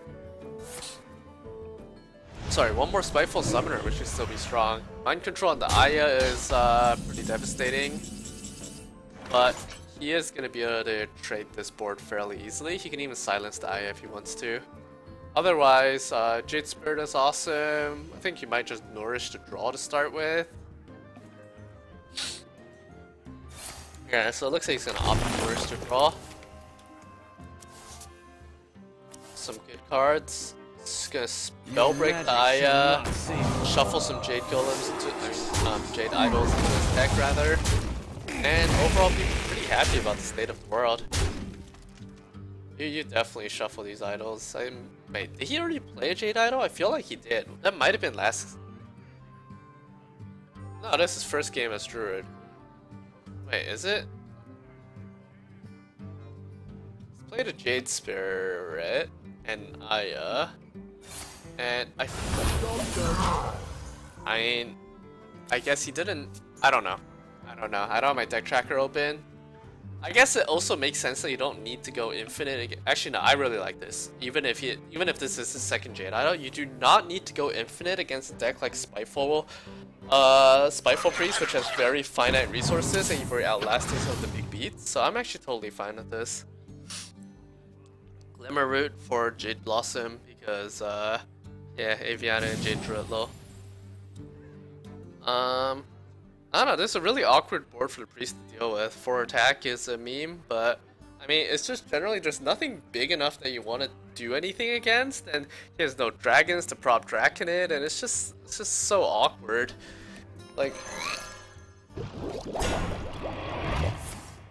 we're literally seeing a 3-mana 1/1 out of the Priest player. Like, this is pretty depressing. We're gonna see Lesser Holy Smite come out to clear one of the tree ants. And yeah, I mean, I think I would be very happy to be in the Druid player's shoes right now. He's got a good hand, he's got potentially a Jade Idol in his deck, which I don't actually know. Swipe can clear, he is gonna...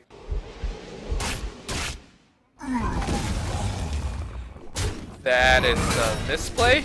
He should have swiped 2v3, and he missed 2 damage and lost a tree amp for no reason, but that's fine. He's in a dominant enough position that it doesn't really matter. I think the Priest obviously tries to discover... Once upon a time. I don't know, what do you try to discover? Deathwing? It's nothing that really saves you. Ysera maybe? But no, Duskbreaker is not the worst against this board. It's probably gonna go for that. Tempora seems to be asking to die here.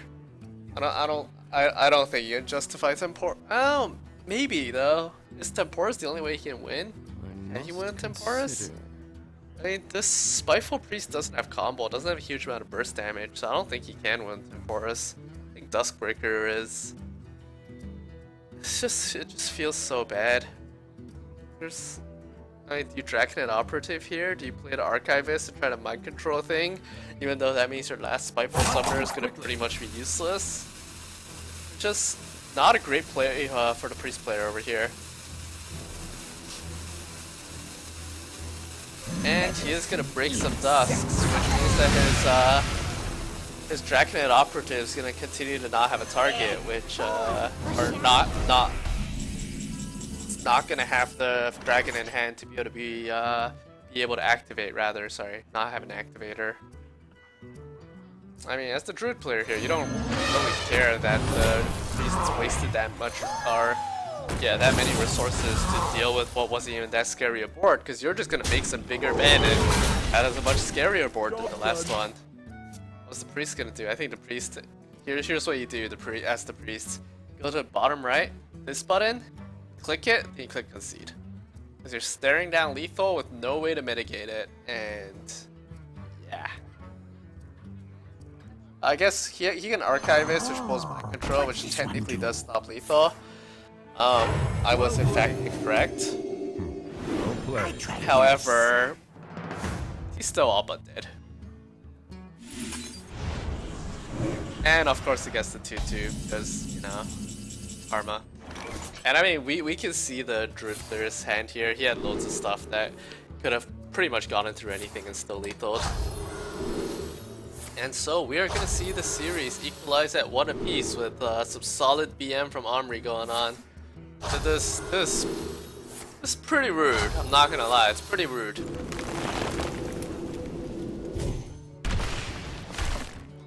And naturalize and some branching paths later. You see lethal from the large green man. And so now we are going to see Omri's Druid versus what's going to be either standard Jade Druid or standard Murloc Paladin, if I recall correctly from Shaba's lists.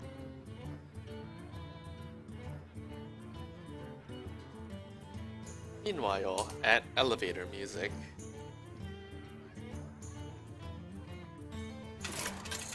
Oh, no, they're going to quickly hop into game 3 this time. No need for me to make snide comments. Which is good, because the snide comments are also sort of rude. I must protect the wild. Nature must be preserved. And it is in fact going to be a Jade Druid. There are standard Jade Druid versus wild Jade Druid. My greetings.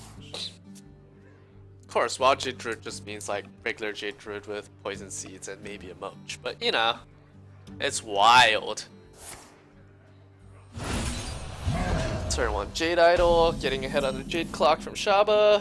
He has some ramp, but we see that Omri's holding the ramp dream. Turn 1 Coin Wild Growth, turn 2 Jade Blossom, turn 3 Nourish ramp. If he draws Ultimate Infestation coming up, this could be real bad for a standard Jade Druid player up at the north. And Omri's gonna keep going with what is the standard ramp, but you can't ramp no more. On the other side, no real turn 4 play. Do you commit a Spellbreaker for tempo? Shaba decides against it and just chooses to chomp down a 1-1. Which, I can't fold it. Spellbreakering for tempo does feel really bad, but on the other hand, I guess you can silence Aya in the mirror. That's probably the best silence target by far. I can't think of anything else you really want to silence. In any case, Omri down here ramps to 8, so solid 3 mana ahead of his, or 7, solid 3 mana ahead of his opponent. And yeah, on the other side we still see no good plays. Now's an even worse tempo Spellbreaker or Hero Power Pass, and he does opt for the Hero Power Pass. Luckily for him, we see that Omri doesn't have a much better hand. He's gonna go for the Jade Idol Hero Power Pass, it looks like. And this game's slow going. In a mirror, spreading Plague is actually quite valuable because Jade Druid can go really wide really fast, and that can keep you alive during the late game. After all, 1-5 taunt can stop a 14-14 green guy. Well, some celebration to be had. The behemoth drops down. Shaba 7 finally feels a little less constipated with the hand, and right on cue, Omri draws Ultimate Infestation going into turn 10. That's gotta feel good. Unfortunately, what doesn't feel so good is his turn 9, or not turn 9, but 10 mana, 9 mana, whatever. What doesn't feel so good is the 9 mana play, where he has a bunch of situational cards in hand. He ends up going for Moach, and oh boy, that is one of my favorite cards in the game. The Elite Tauren Chief. You don't see this bad boy all that much in normal play. I think it's wild only, I feel like. Maybe not. Either way, no one plays it. But there's a lot of really cool things you can do there. Interesting to see Shaba going for a really quick Malfurion. Malfurion's obviously sort of crazy, but it is a little better against aggro decks than in the mirror. And he does go for the Spider Plague, which I totally approve of.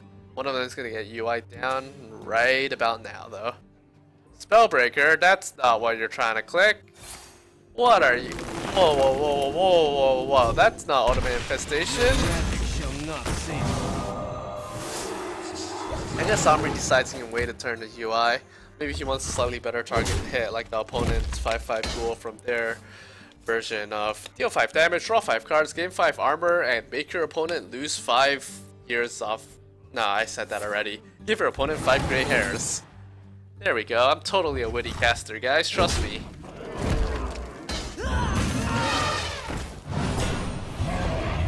And so, little elephant comes down, summoning a 3/3 green guy. The green guy progression has been pretty slow going so far, and now it's gonna be also pretty bad Ultimate Infestation. Man, I guess if you did it the previous turn, the 5/5 was just gonna die for free, so I guess I'm actually more fine with this than I thought I was, but it is interesting. On the other side, Shaba's still not at 10 mana, but he does have a pretty good hand. I'd love to see the ETC come down because that card is just so much fun, but we will see.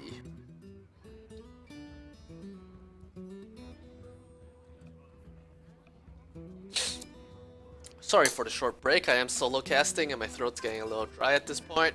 Just grabbing a quick drink of water.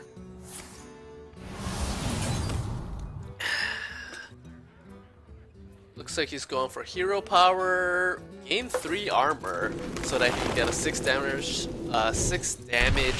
Raider Jasper Spellstone. I like that play, I like that play. Now that I think about it, that is why he played the early Malfurion, and all that armor gain is really good for the Spellstone. I did not consider that. Goes for the late ETC. Let's see what the players get. There's a pretty wide range of cards here. Power of the Horde can be really bad or really good. Every now and then you get Karen Bloodhoof and you're just like, yes. Whereas I Am Murloc is pretty bad in this matchup, given that Spreading Plague is a card that exists, unfortunately. Blizzard, please remove Spreading Plague. This is literally the worst card in the game. Bad for Hearthstone. But what do I know? I only climbed to Legend during Druidstone.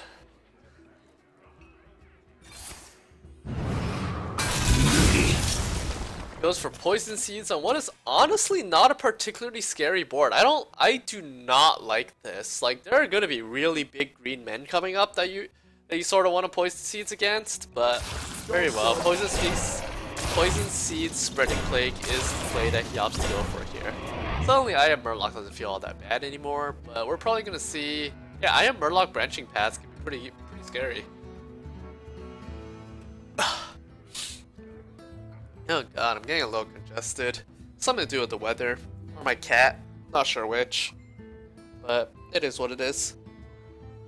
My thoughts are plagued.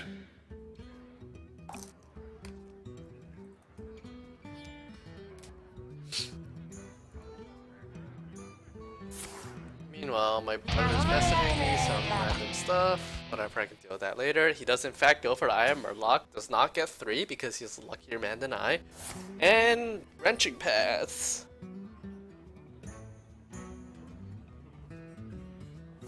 So he's going for draw a card once and then probably plus attack once. Plus attack does boost his guys enough so that he can take out 2 of the 3 Scarab Beetles, I believe they're called. You have Scarab Beetles. The disgusting plague taunts. Unfortunately for him, though, we see that there is another Spreading Plague in the hand of, I was going to say the Druid player, but there are 2 Druid players, in the hand of Omri Yadan. And we'll see if he just wants to drop a whole bunch of Scarabs, or if he would rather, I don't know, drop like a Jade Behemoth and a Horde Warrior or something. But I wonder. could get really bad for him if he goes for that play, because we know that there's another branching paths. If he goes for like Jade Behemoth Horde Warrior, he could be looking at a lot of damage going face. Like 20-ish. He is gonna go for the second plague. Don't mind that at all. He's probably gonna branching paths behind it. Get some hero pick up. No, he decides to hero power and clear some minions. I'm totally fine with that too. And yeah, some emotes flying out. I don't think Shaba's real happy about this line of events here.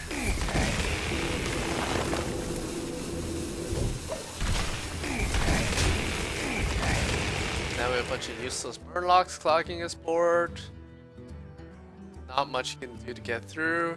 I think you just play some Jade Blossoms here. Ramp up that, maybe draw some cards with branching paths. Ramp up that Jade count. Because being ahead in Jade count is really important. Oh shit. And, well, he isn't. He's at 3-3 Jades right now. His next Jade is 4-4. Looks like he's gonna go for Nourish first and draw some cards. I'm not opposed to that. Swipe, Plague, Jade Idol. None of them particularly cards you want to see. I mean, Jade Idol you can reshuffle, which this is his second Jade Idol, and in the mirror it is in fact important to go infinite. But Swipe, I mean, it's not terrible, but it's not exactly what you really want to do against this sort of board. It's really awkward. We'll see if he Jade Idol shuffles. I think he's better off hero powering, and that is what he goes for. And clearing off as many of these stupid Scarab Beetles as he can. There is sort of a hilarious strategy where you just leave all the Scarab Beetles so that your opponent can't play anything or play any minions, but doesn't go for that. It's been a pretty sedate game so far, honestly, in terms of the Jade counts. I mean, we see a 3-3 Jade on one side, and I mean the 4-4 Jade from the other, like 5-5 coming up. None of this is as fast-paced as some of the Jade Druid mirrors we see. Aya Blackpool is obviously a good draw here, although we see there's Spellbreaker ready to silence off the Death Rattle. But nope, he's gonna go for a Spreading Plague of his own. That's exactly what we want to see. More Scarab Beetles, Resident Sleeper. Let me just spend 6 mana to spawn, what is that, 735 worth of taunts? That's pretty balanced. I mean, Warlock does that shit all the time, why can't I? I'm Druid. Void Lord, by the way, is also a card that should not exist. I am totally not just a salty aggro player who hates everything that stops aggro. No, seriously, I'm not. I would be much less angry if Spreading Plague was in, like, a class where it made sense to have a large amount of reactive taunts, like, I don't know, not Druid. But having the ability to contest massive boards as Druid just feels so wrong. Like, if Spreading Plague to Paladin, it's a really strong card. At least it's sort of like a Paladin card. Why the hell is Druid able to contest wide boards? It's what Druid has always been bad against. It just... I'm being really whiny right now, but I really hate Spreading Plague as a card. Who knew? So yeah, we're watching the good old Western Scarab Showdown. And now Armory Scarabs are big enough that you can kill a bunch of things. Woohoo! Although that just frees up space for Shaba to ramp up his Jade count. And Omri, cleverly enough, he doesn't leave. Or, I don't know why he didn't actually use his own Scarabs, honestly. Because Shaba had the ability to clear space to spawn as many Jades as he really wanted anyways. But we are going to see one of the swipes come out. Are we going to see the second one? I don't think we are, but you never know with these things. It looks like we're probably just going to see one Jade.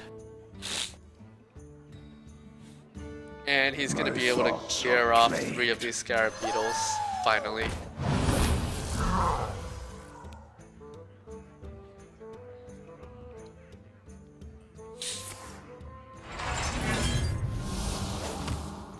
Nope, he opts to go for armor to have that Spellstone upgrade. I sort of like that. That lets him clear a lot of things coming up. Meanwhile, Omri's looking at all these 2 health minions and really hoping that he had, you know, like an Azure Drake or something, spell power. But, nah, not happening. He's just gonna ramp up some Jades. Nothing wrong with ramping up some Jades. I miss the days back when Jade Druid used to run Gadgets and Auctioneer and cheap spells because he didn't have the opportunity to pay 10 mana to, you know, draw 5 cards, spawn a 5/5, gain 5 armor, deal 5 damage to my soul. Have I overused that joke yet? Probably, but this is what happens when I solo cast. I have no one to rein me in. Oh, looks like after the quick draw, he's considering his next play. There's a lot of 4 mana cards that he has that are all fairly good. Looks like he's still gonna hold off on the power of the Horror. I don't know, you could get Karen Bloodhoof, you could get Kor'kron Elite, you could get Frostwolf Grunt. He's gonna go for it. Nope, he's not gonna go for it. What are... Rope? Tauren Warrior. Lovely. And he misses 1 attack because of the rope. Not like it matters. That's incredible! Oh wait, I'm not playing, I can't emote. Well... I anticipate we are going to see some trades and a whole bunch of A Jades. tangled web. That is incredibly vague, and that's because that way I will always be right. Because that's pretty much all he can do. He has Jade card, removal, Jade card, Jade card, Jade card. Ding. Shitty AoE, and Spellbreaker, which you don't really want to use on anything that's not Eye of Black Ball.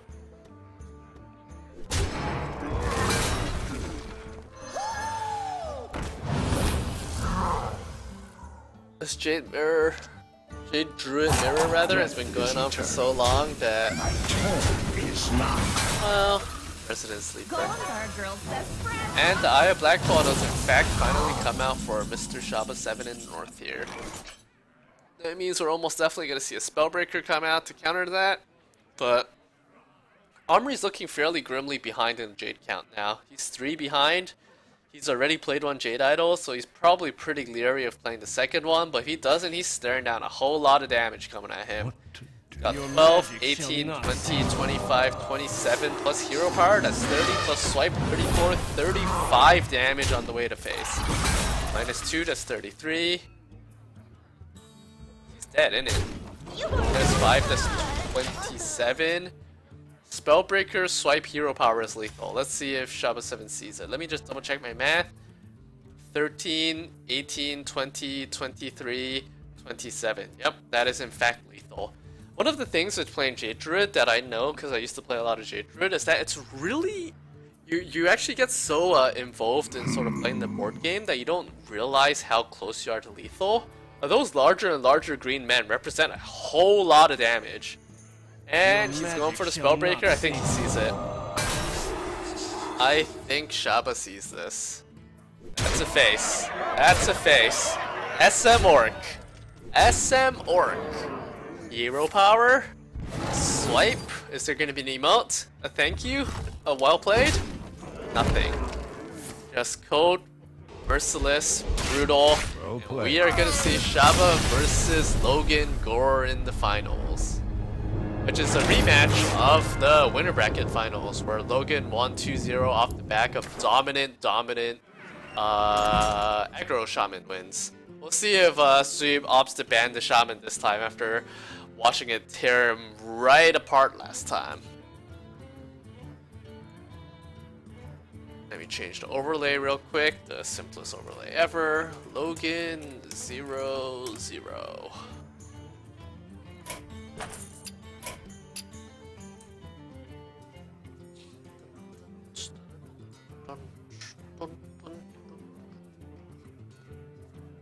Well, while we are waiting for the finals to begin, I did get the recommendation from Logan that I should just spectate random crap while in between matches. So I'm gonna watch Andy blend some Dungeon Run.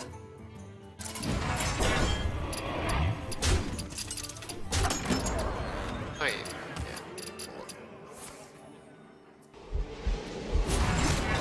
yeah. So, Dungeon Roll was a fun mode. I played a decent amount of it when it first came out. No, I really didn't. Played enough of it to finish the quests. I enjoy watching it a lot more than I enjoy playing it, I think. But, looks like Andy's got some fun things going on here. Grand Archivist, I don't know what he has in his deck. I'm keeping the friends menu open just because I want to keep an eye on Logan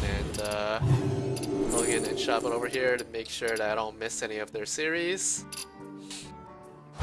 This is going to be the grand finals, and since Logan is coming from the winner bracket, he is going to have a 1-0, or he's going to have a best of 3 lead, and that Shaba is going to have to win 2 best of 3s to come out ahead. It's going to be definitely a difficult path, but we have seen it happen quite a bit.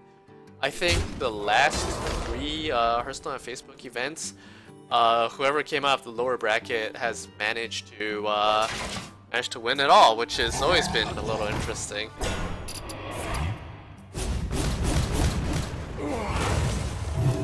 Wow, versus Carex. I don't know, I'm just seeing Wish and I feel like this game's already over. Carex just doesn't know it yet.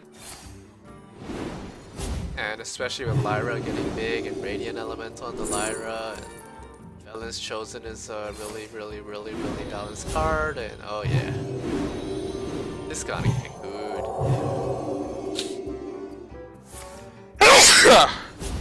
I'm very sorry to the 6 people viewing me who I'm going to break their ears.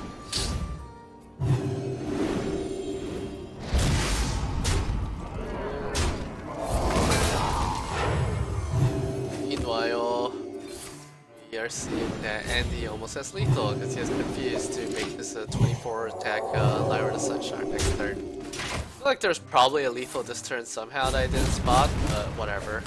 It involves confuse. He almost definitely. Not quite. That is unfortunate.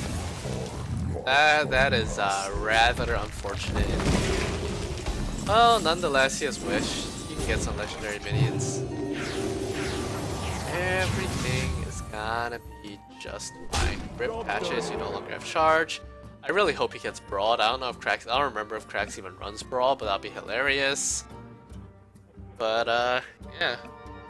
Why am I spectating it, or why am I commentating a dungeon run? Who knows? Reasons. Oh my god, that's Acid Ball! That's amazing! That's amazing! That is actually incredible. I didn't even notice that was Acid Ball. Oh, that is absolutely incredible. What a way for Wish to fail.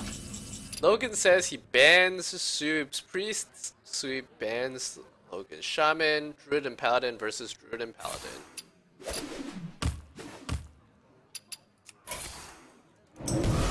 Awesome, that means I can put up some more overlays. Always nice, add some text.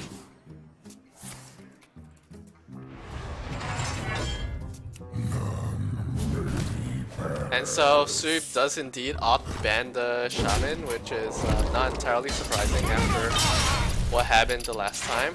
I'm gonna get ready to jump into that game, which has just started.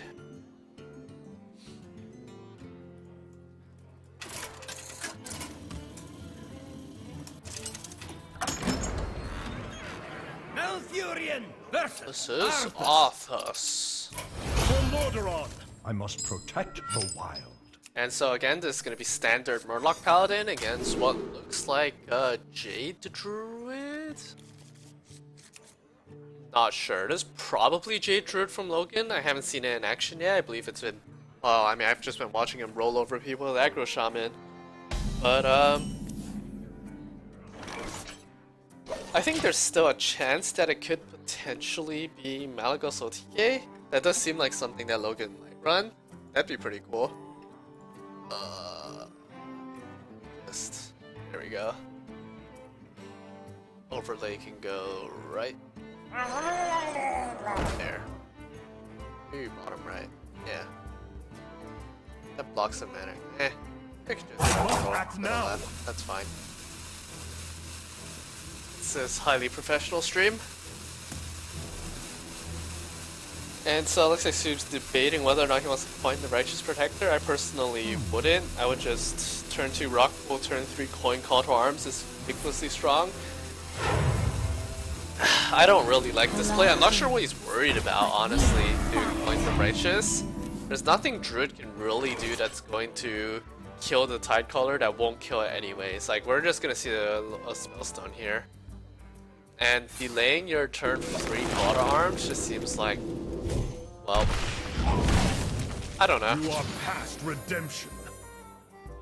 Nature will I mean, rise Murloc Paladin against is one of the only decks I am qualified to fully commentate on because it's my best deck and I play it all the time. So I disagree with last turn and I disagree with Hero Powering, but we'll see. Meanwhile, Logan has a solid start. He managed to destroy the Tidecaller, which is really important. Tidecaller can be very, very scary. And he has some ramp, and he's going to be able to ramp into Spreading Plague against the Call to Arms turn, all of which is really, really good for him. Falcon Inquisitor is a good top deck, but this is going to be an easy swipe, I think, for Logan. There's a...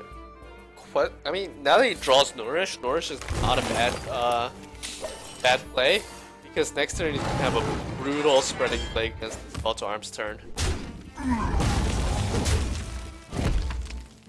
Are util.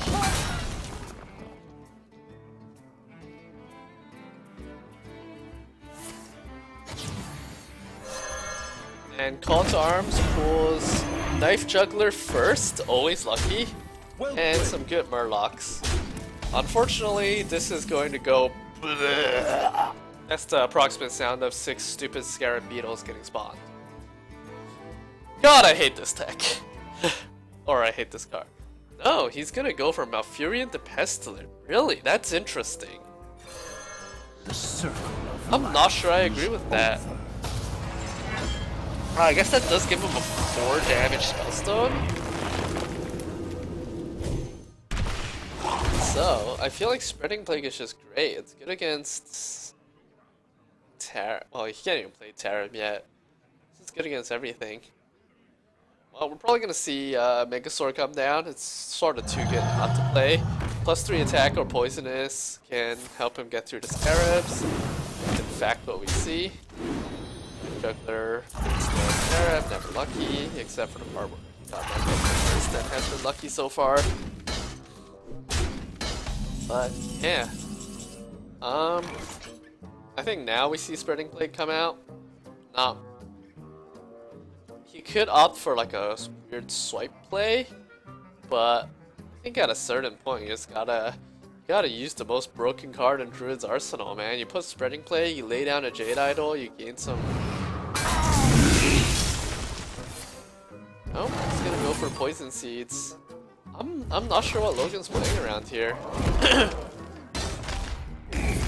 Is he trying to save the Spreading Plague for the I mean, it's Murloc Paladin. This is all they have. Small minions that are...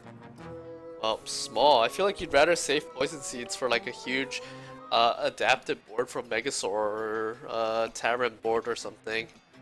But, I mean, Logan plays Wild and I don't, and Logan gets Legend and I did once and never again, and you know, I'm gonna trust that Logan knows what he's doing here. Either that or I'll tell him to his face that he's bad. One or the other. You know.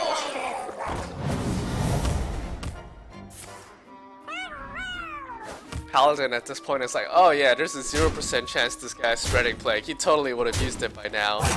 Boom! Surprise Spreading Plague. Maybe that's what he was going for. I mean, although he's now on 6 HP, so I don't know about this. I think Spreading Plague swipe is gonna be totally bonkers here.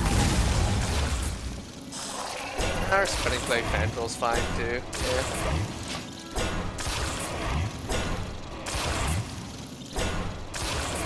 So you're obviously miserable after seeing this as the Paladin player. You don't top deck Sunkeeper Tarim, you're now staring a bunch of 1/5s in the face, and you question Ben Brode, why did you ever think that A, Spreading Plague was a good idea, and B, nerfing it from 5 to 6 mana would do anything? This card is stupid. And now the druid player has 30 health of taunts, and you can't do anything about it. Woohoo!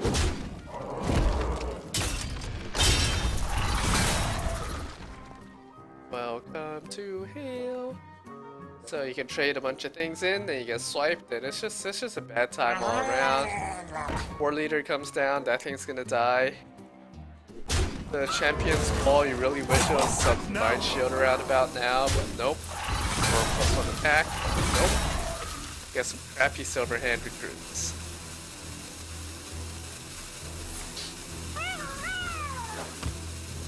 We're gonna see a swipe on the war leader, just totally ruin this board. Log growth first to draw because Logan's a good player. Even though the swipe is so incredibly juicy and tempting. Draws ultimate infestation on empty hand because he's an incredibly skilled player, and this game is all about. Man, this is just really depressing to watch, honestly. You get what you want as Paladin, which is Murloc Tidecaller turn 1 and Rockpool Hunter turn 2, and it just doesn't matter because Druid has removal. Then you play a bunch of shit and it doesn't matter because Druid has Spreading Plague, and jeez. You can silence Fandral, which you really want to, because Fandral works up after your independent hero power and turns you into essentially free for Rodan. Druids can play Ultimate Infestation, and as the Paladin, you are wondering whether or not it is now time to concede. Or at least I would be. I would either be conceding or throwing my device out the window. I'm not entirely sure which. The more I play Hearthstone, the more I lean towards the latter, because gosh darn it, this Druid and Priest and Warlock and all this bullshit frustrate me, but some of you are better people than I am, and why are you not in... I don't know, Logan. Logan's been playing extremely cautiously all game, and I mean, I don't play Jade Druid, or I haven't played Jade Druid since like Druidstone, so either he knows more than I do or his dog is playing. One or the other. For those of you who don't know, Logan has a totally adorable little dog who loves playing with squeak toys while Logan's streaming. So, Ultimate Infestation.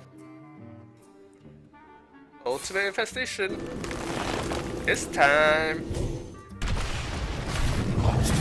He is going to pay 10 mana to deal 5 damage, draw 5 cards, gain 5 armor, summon a 5/5 ghoul, and I do not have a witty line anymore. It's too damn late in the evening. Sunkeeper Tarim is a good card that you want to see here, but man, you hit 2 things into that hero power. Hope it hits the 1/1. Clear as much crap as possible. You cleared 2 of the scarabs and you tear them down the big guys. Come on. Yep. Nope. Oh, okay, I can actually, yeah, no, this is totally correct. Yeah, no, I'm on board with this. And, cool. Alright, yay. Wish this mattered, but, we're gonna see, like, taunt and taunt or something like that. Or just Spreading Plague number 2. Yep. Card, cool game. Probably gonna be Ironwood Golem to follow that up, or some Jades, or some Jades. I like the Jades.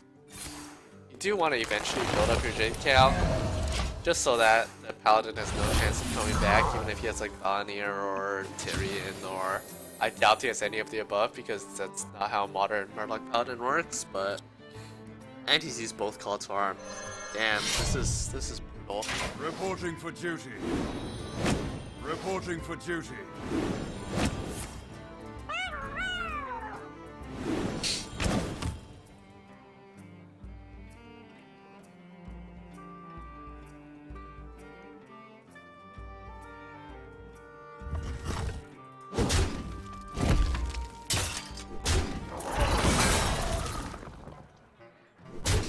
Logan has just confirmed that he played on Furion because he is greedy as F. And yeah, pretty much. Oh, Swipe's a totally brutal and punishing top deck. Not that he needed it. Gonna draw some more cards to draw some more cards that can draw cards. Now he's gonna swipe something and they're all gonna die and oh boy.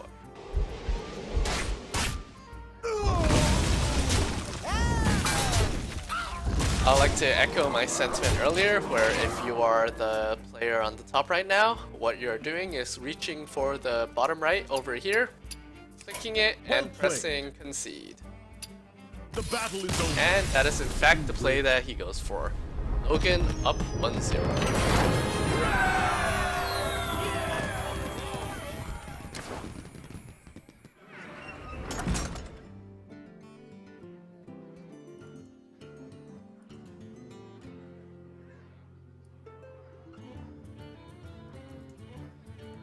So, Shaba's remaining deck is in fact his Jade Druid deck that we saw defeat Omri's Jade Druid earlier.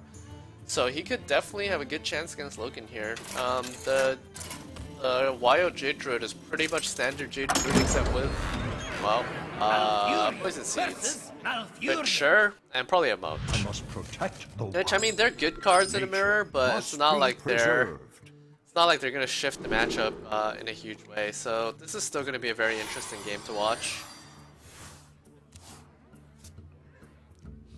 And we see a hell of a lot of ramp in our northern player's hand and a little bit less ramp in Logan's. 1-1s come out from both players. For anybody watching, if you ever shuffle 3 copies of Jade Idol into your deck on turn 1, you should uninstall Hearthstone. You should always spawn the 1-1 because it makes all of your future Jade Golems slightly larger. And the most important thing in the mirror matchup, and in most other matchups, is that your green guys are really large. In fact, another thing to note is that in many matchups, it's less true for the mirror where you do sometimes need to go infinite. In many other matchups, even your second Jade Idol, you want to spawn a Jade Golem rather than shuffling into your deck, because you are never going to draw your entire deck against something like Aggro Paladin, whereas getting a slightly larger man, which by that time is usually like a 5/5, and making all your even larger man even larger is significantly more valuable than, well, I could totally go infinite later. That is my lecture on Jade Idol usage. Right now, however, Logan's in a bit of a different spot because in the mirror you do sort of want to go infinite on Jade Idols. It's totally correct that he is not currently shuffling it even though he has his floating free mana.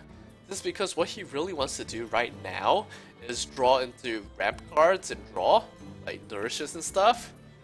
Whereas drawing additional Jade Idols right now is not at all valuable. You only want to shuffle towards the end of the game. Sorry. When you wanna... Sorry, until the end of the game when you want to go big. Or go infinite. Now, one good time to play Jade Idol is the turn before you play Ultimate Infestation, because then you draw a bunch of Jade Idols, then you dump a bunch of Jade Idols, and you just win everything. But, yeah. What to do?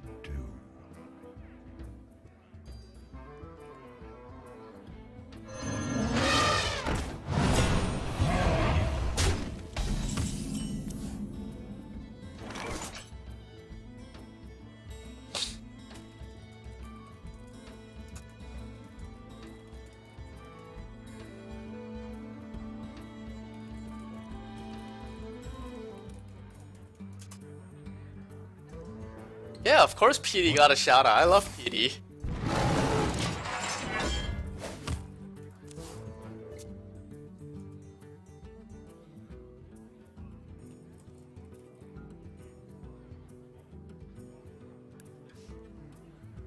Just doing some 6-minute delayed chat interaction while we're watching Shaba get significantly ahead in Jade count, which is honestly great to see.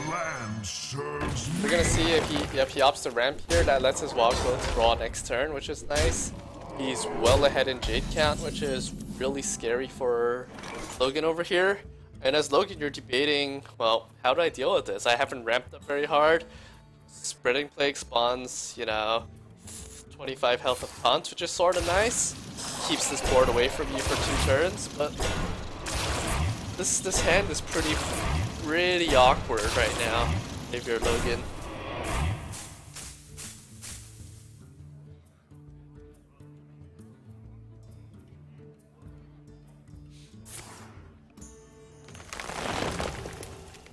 So yep, as I expected, Wild Growth to draw. This is also Shaba's second Jade Idol at this point.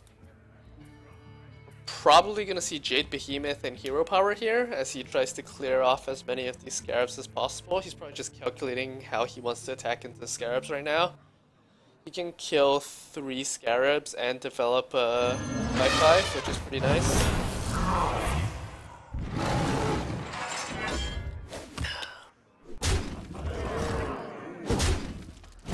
And I believe that is what he's gonna go for.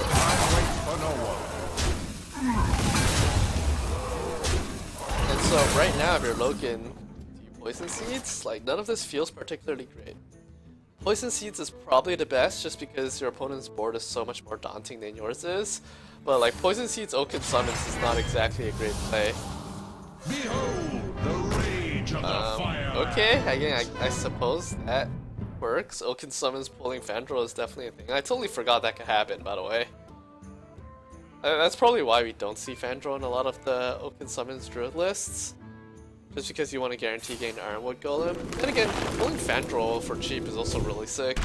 I mean, I haven't played Jade Druid in a while because I don't have branching pads, and as I mentioned earlier, I'm super stingy with my dust. Ooh, Ultimate Infestation draw at just the right time for Shaba up top here. That's gonna be real good for him. We know there's no Ultimate Infestation in sight for Logan yet. Gonna clear off all the little Scarabs, gain 5 armor, draw 5 cards, summon a 5/5, deal 5 damage, and slow me down to 5 per minute as I want to cry. I should really stop overusing that joke. It will stop being funny like the second time, but whatever. 5. Hehehe. This is real brutal for Logan. We are gonna see Poison Seeds finally come out. Not particularly surprised here for all the Pokemon summons. Just lets him stave off this board for a bit, but Shaba just has such card advantage. Branching pads here is really strong too. I think we might see something like an Aya Blackball branching pads. This board is gonna get massive. Furthermore, because he has second Ultimate Infestation, he can now start playing really fast, dumping as much of his hand as possible. Then at the end, you shuffle your Jade Idols in, draw 5 cards Ultimate Infestation, and start going to sort of like 10-10s and a 12-12 for your Jade Golems, rather. Nonetheless, at this point, I think we're definitely going to see the second Poison Seeds come out in just a second. But even that, this is going to be a 7/7 Jade Idol coming out of Aya, plus a whole bunch of smaller Jades. I think you Aya coin Poison Seeds here. Wait, no, that's totally incorrect. Poison Seeds coin Aya. But there's just really no right play here for Logan. They're staring down so much damage, and I think he's probably just trying to draw into Ultimate Infestation right now, which is a way to cut back, or into a second Spreading Plague. He does in the end. Job's done. Nature Yeah, he's dead. I don't know what else there's to say. He's dead. He's completely dead. This series is now 1-1. And we are going to go into Paladin versus Druid. So if I recall correctly, Logan is probably running Secret Paladin. And we did see the Jade Druid prevail over Shaba's Murloc Paladin, so we'll see if Secret Paladin is a little faster and a little more brutal. Still definitely susceptible to getting destroyed by... Wow, Shaba going for some big BM here. Come on, man! This is just rude. You can't do that. can't do that. That is so not okay.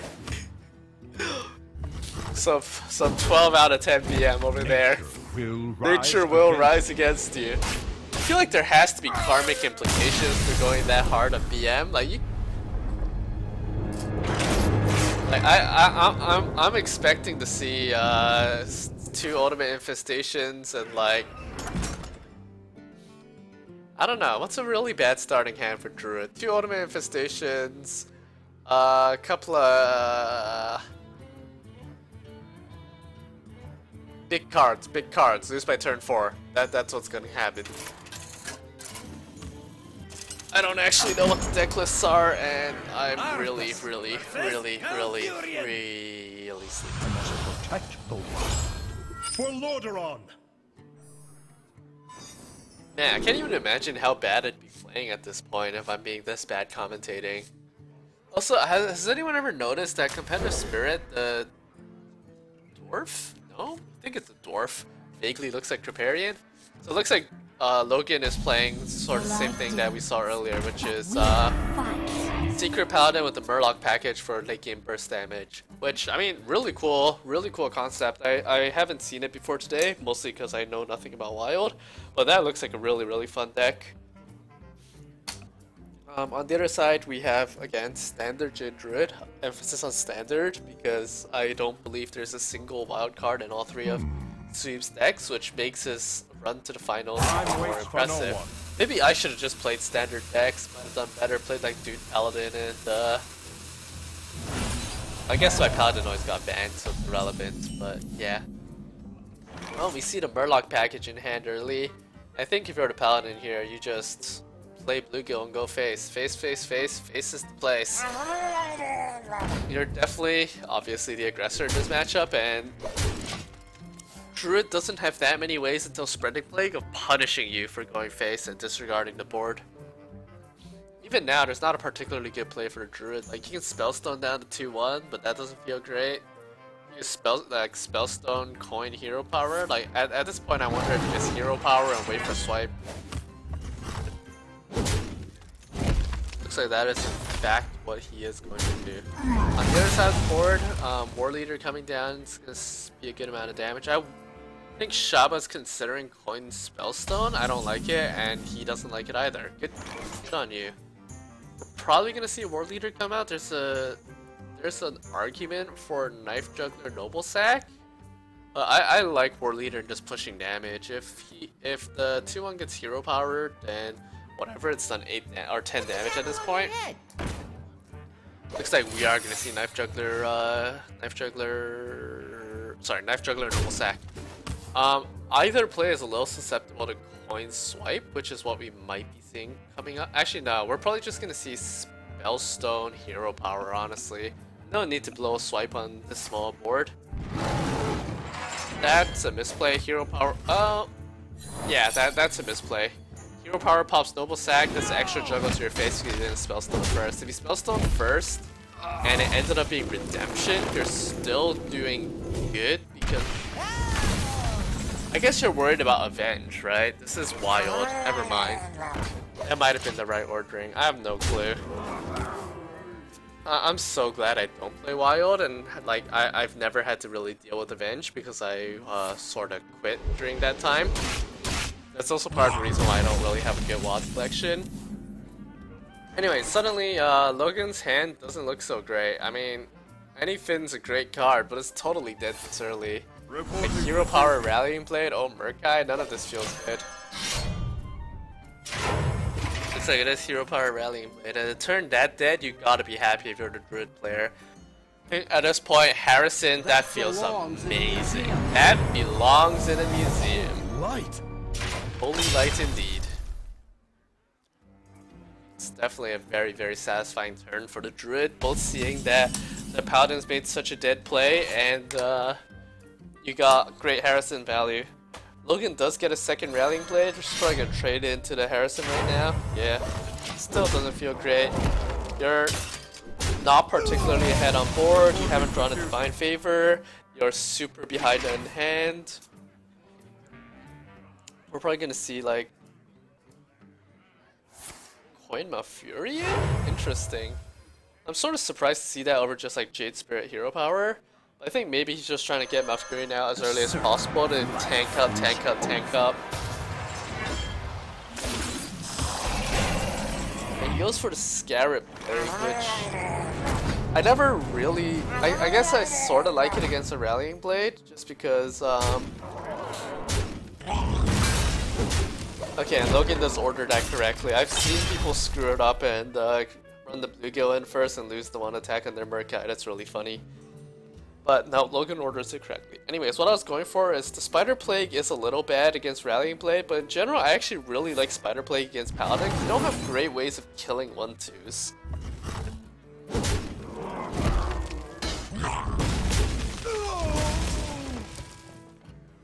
But in this case, all's well that ends well, and Shaba's still in possession of a pretty commanding lead. He's going for Nourish, which is interesting. He is ramping, right? Yeah, he is. Wild Growth, don't play Wild Growth here because it does literally nothing. Oh, Divine Favor, that's a draw. Never mind, Wild Growth totally does something. It denies a draw from Divine Favor. That's brutal. We're gonna see Call to Arms in the follow-up. Oh my. This gotta feel so good. Actually, you might see Muster for Battle Competitive Spirit here. That's also pretty sick. Muster Avenge Competitive is like incredible. Reporting for duty.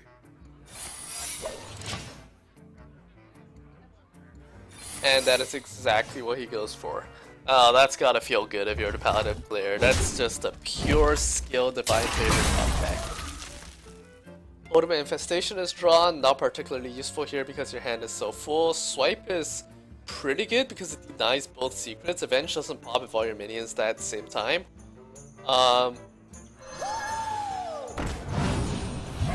But you do wonder whether or not you want to save Swipe for a Call to Arms turn, I guess.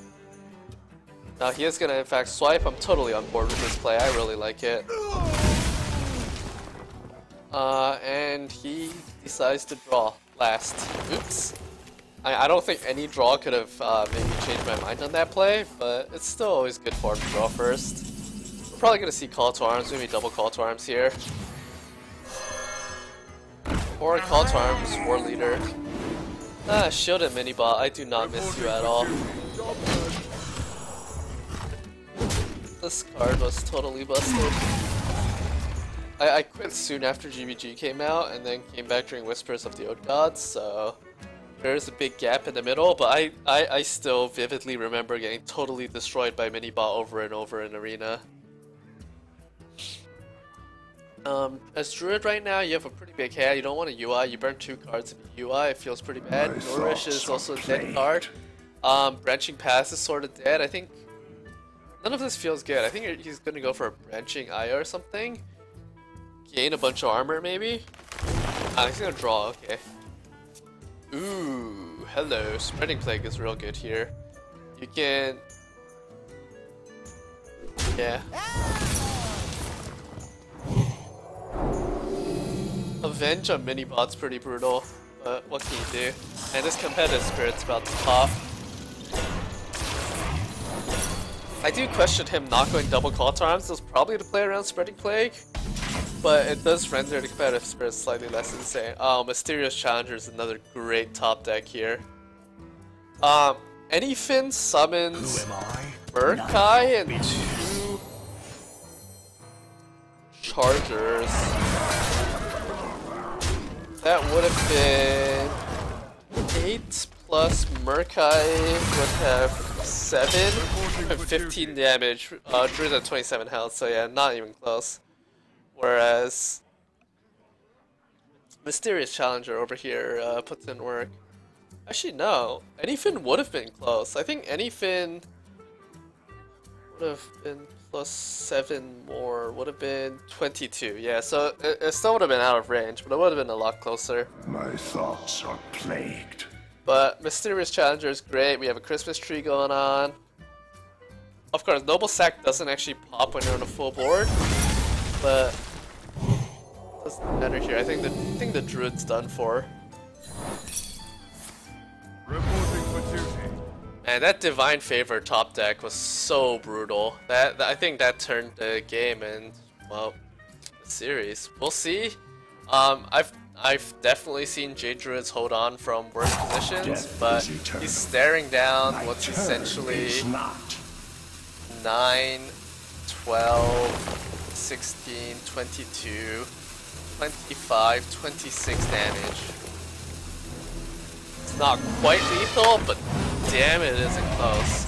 Jade Behemoth actually makes it closer. You trade in 3 1/1s and a 3/3. Oh no, that's not it. You traded 3 1/1s and a 3/3 anything, and I'm pretty sure that was lethal.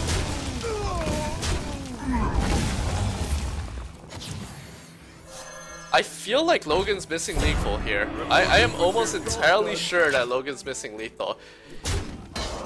He trades in, he clears out 4 spaces. He gets a War Leader, 2 Bluegills, and a Murkai. Yeah, he totally missed lethal. Come on, Logan. Come on, Logan. When you see this in 6 minutes, I hope you feel bad. I mean, luckily the Druid player did not top deck Spreading Plague, and so it doesn't matter in the slightest, but I hope you feel bad when you see this, Logan. You are now officially on record for having missed lethal. Which, you know, we all miss lethal, but still. I intend on making Logan feel bad about it. Nonetheless, I don't think there's anything Sweep can do here to rescue the game, the series, and the tournament. And so I believe we are going to crown Logan King of Wild. At least for this patch. Nonetheless, we are going to see an attempt. Jasper Spellstone down the Worldly card 6/3. And he's staring lethal down the barrel anyways. I think that might put him out of range of support. That puts him at 19, but yeah, no. So Logan now spots what he should have spotted last turn and slams him in the face with a bunch of Murlocs. Congratulations, Logan, you are in fact the champion.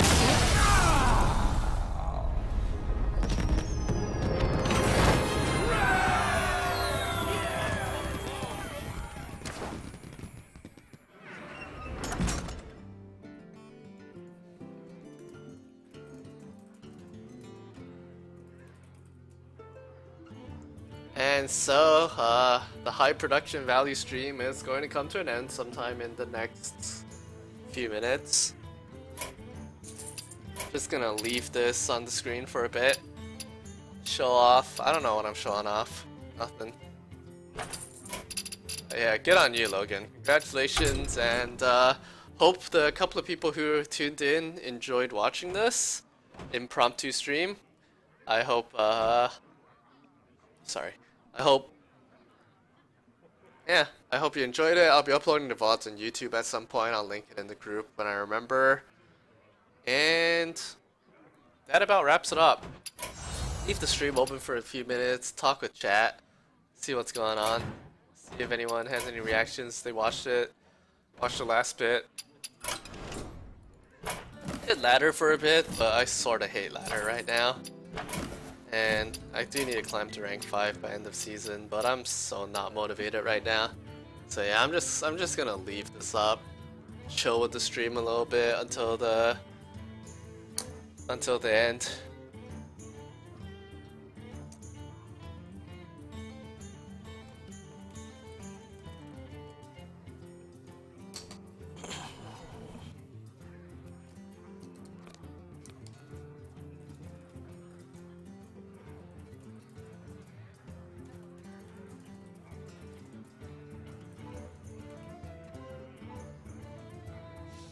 Yeah, big congratulations to Logan for winning this tournament, and honestly a huge congratulations to Sweep too, because getting to the finals playing 3 standard decks is no mean feat.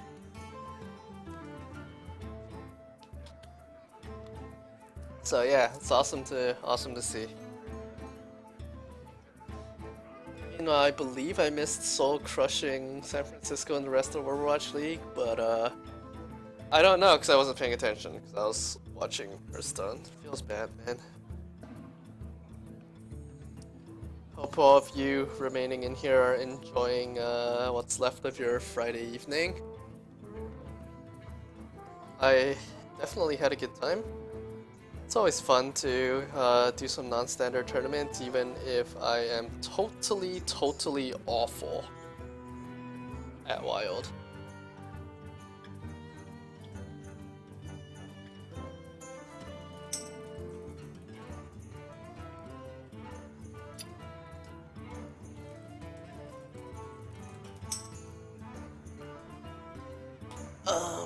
Yeah.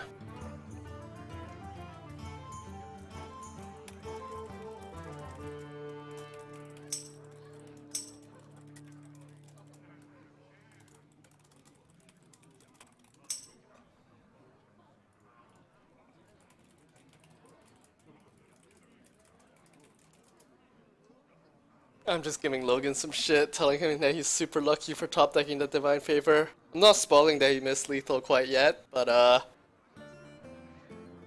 he'll find out in due time. I'm just chilling and watching the stream right now, waiting for it to catch up.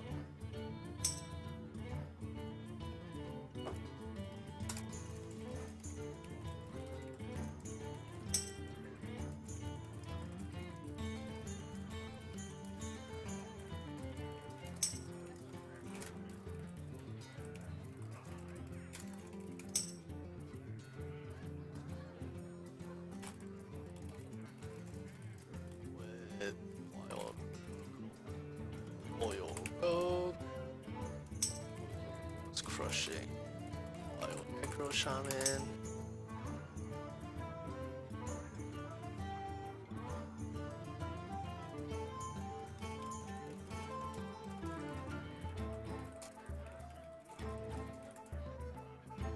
There we go. And now I can rub the fact that Logan missed lethal on his face because it's on the stream now.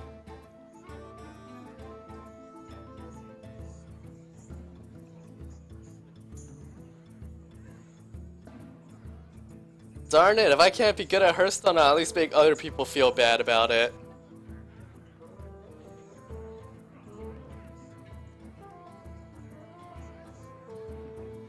Well, even on 6-minute delay, we are watching, or I am watching the final turn wind down. And so, I don't actually know how delay works when I cut my stream, but I will cut the stream very, very shortly. Yeah, so I'm just watching the final turn go. Sweep's making his glorious last stand, and he's about to get any finned into the ground. Feels bad.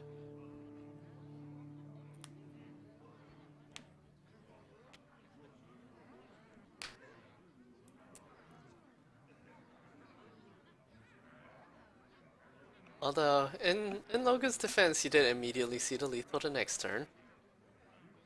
So there is that. But yeah. Alright. Thanks for watching, guys. I hope you enjoyed this. And I'm gonna catch you all on the other side whenever the next tournament I decide to cast is. Next one will be a little less impromptu. I'll probably have some real visuals again. But yeah, I did this in a spur on fulfillment, and I hope everyone enjoyed it. Catch you later. Have a good night. Enjoy your weekend.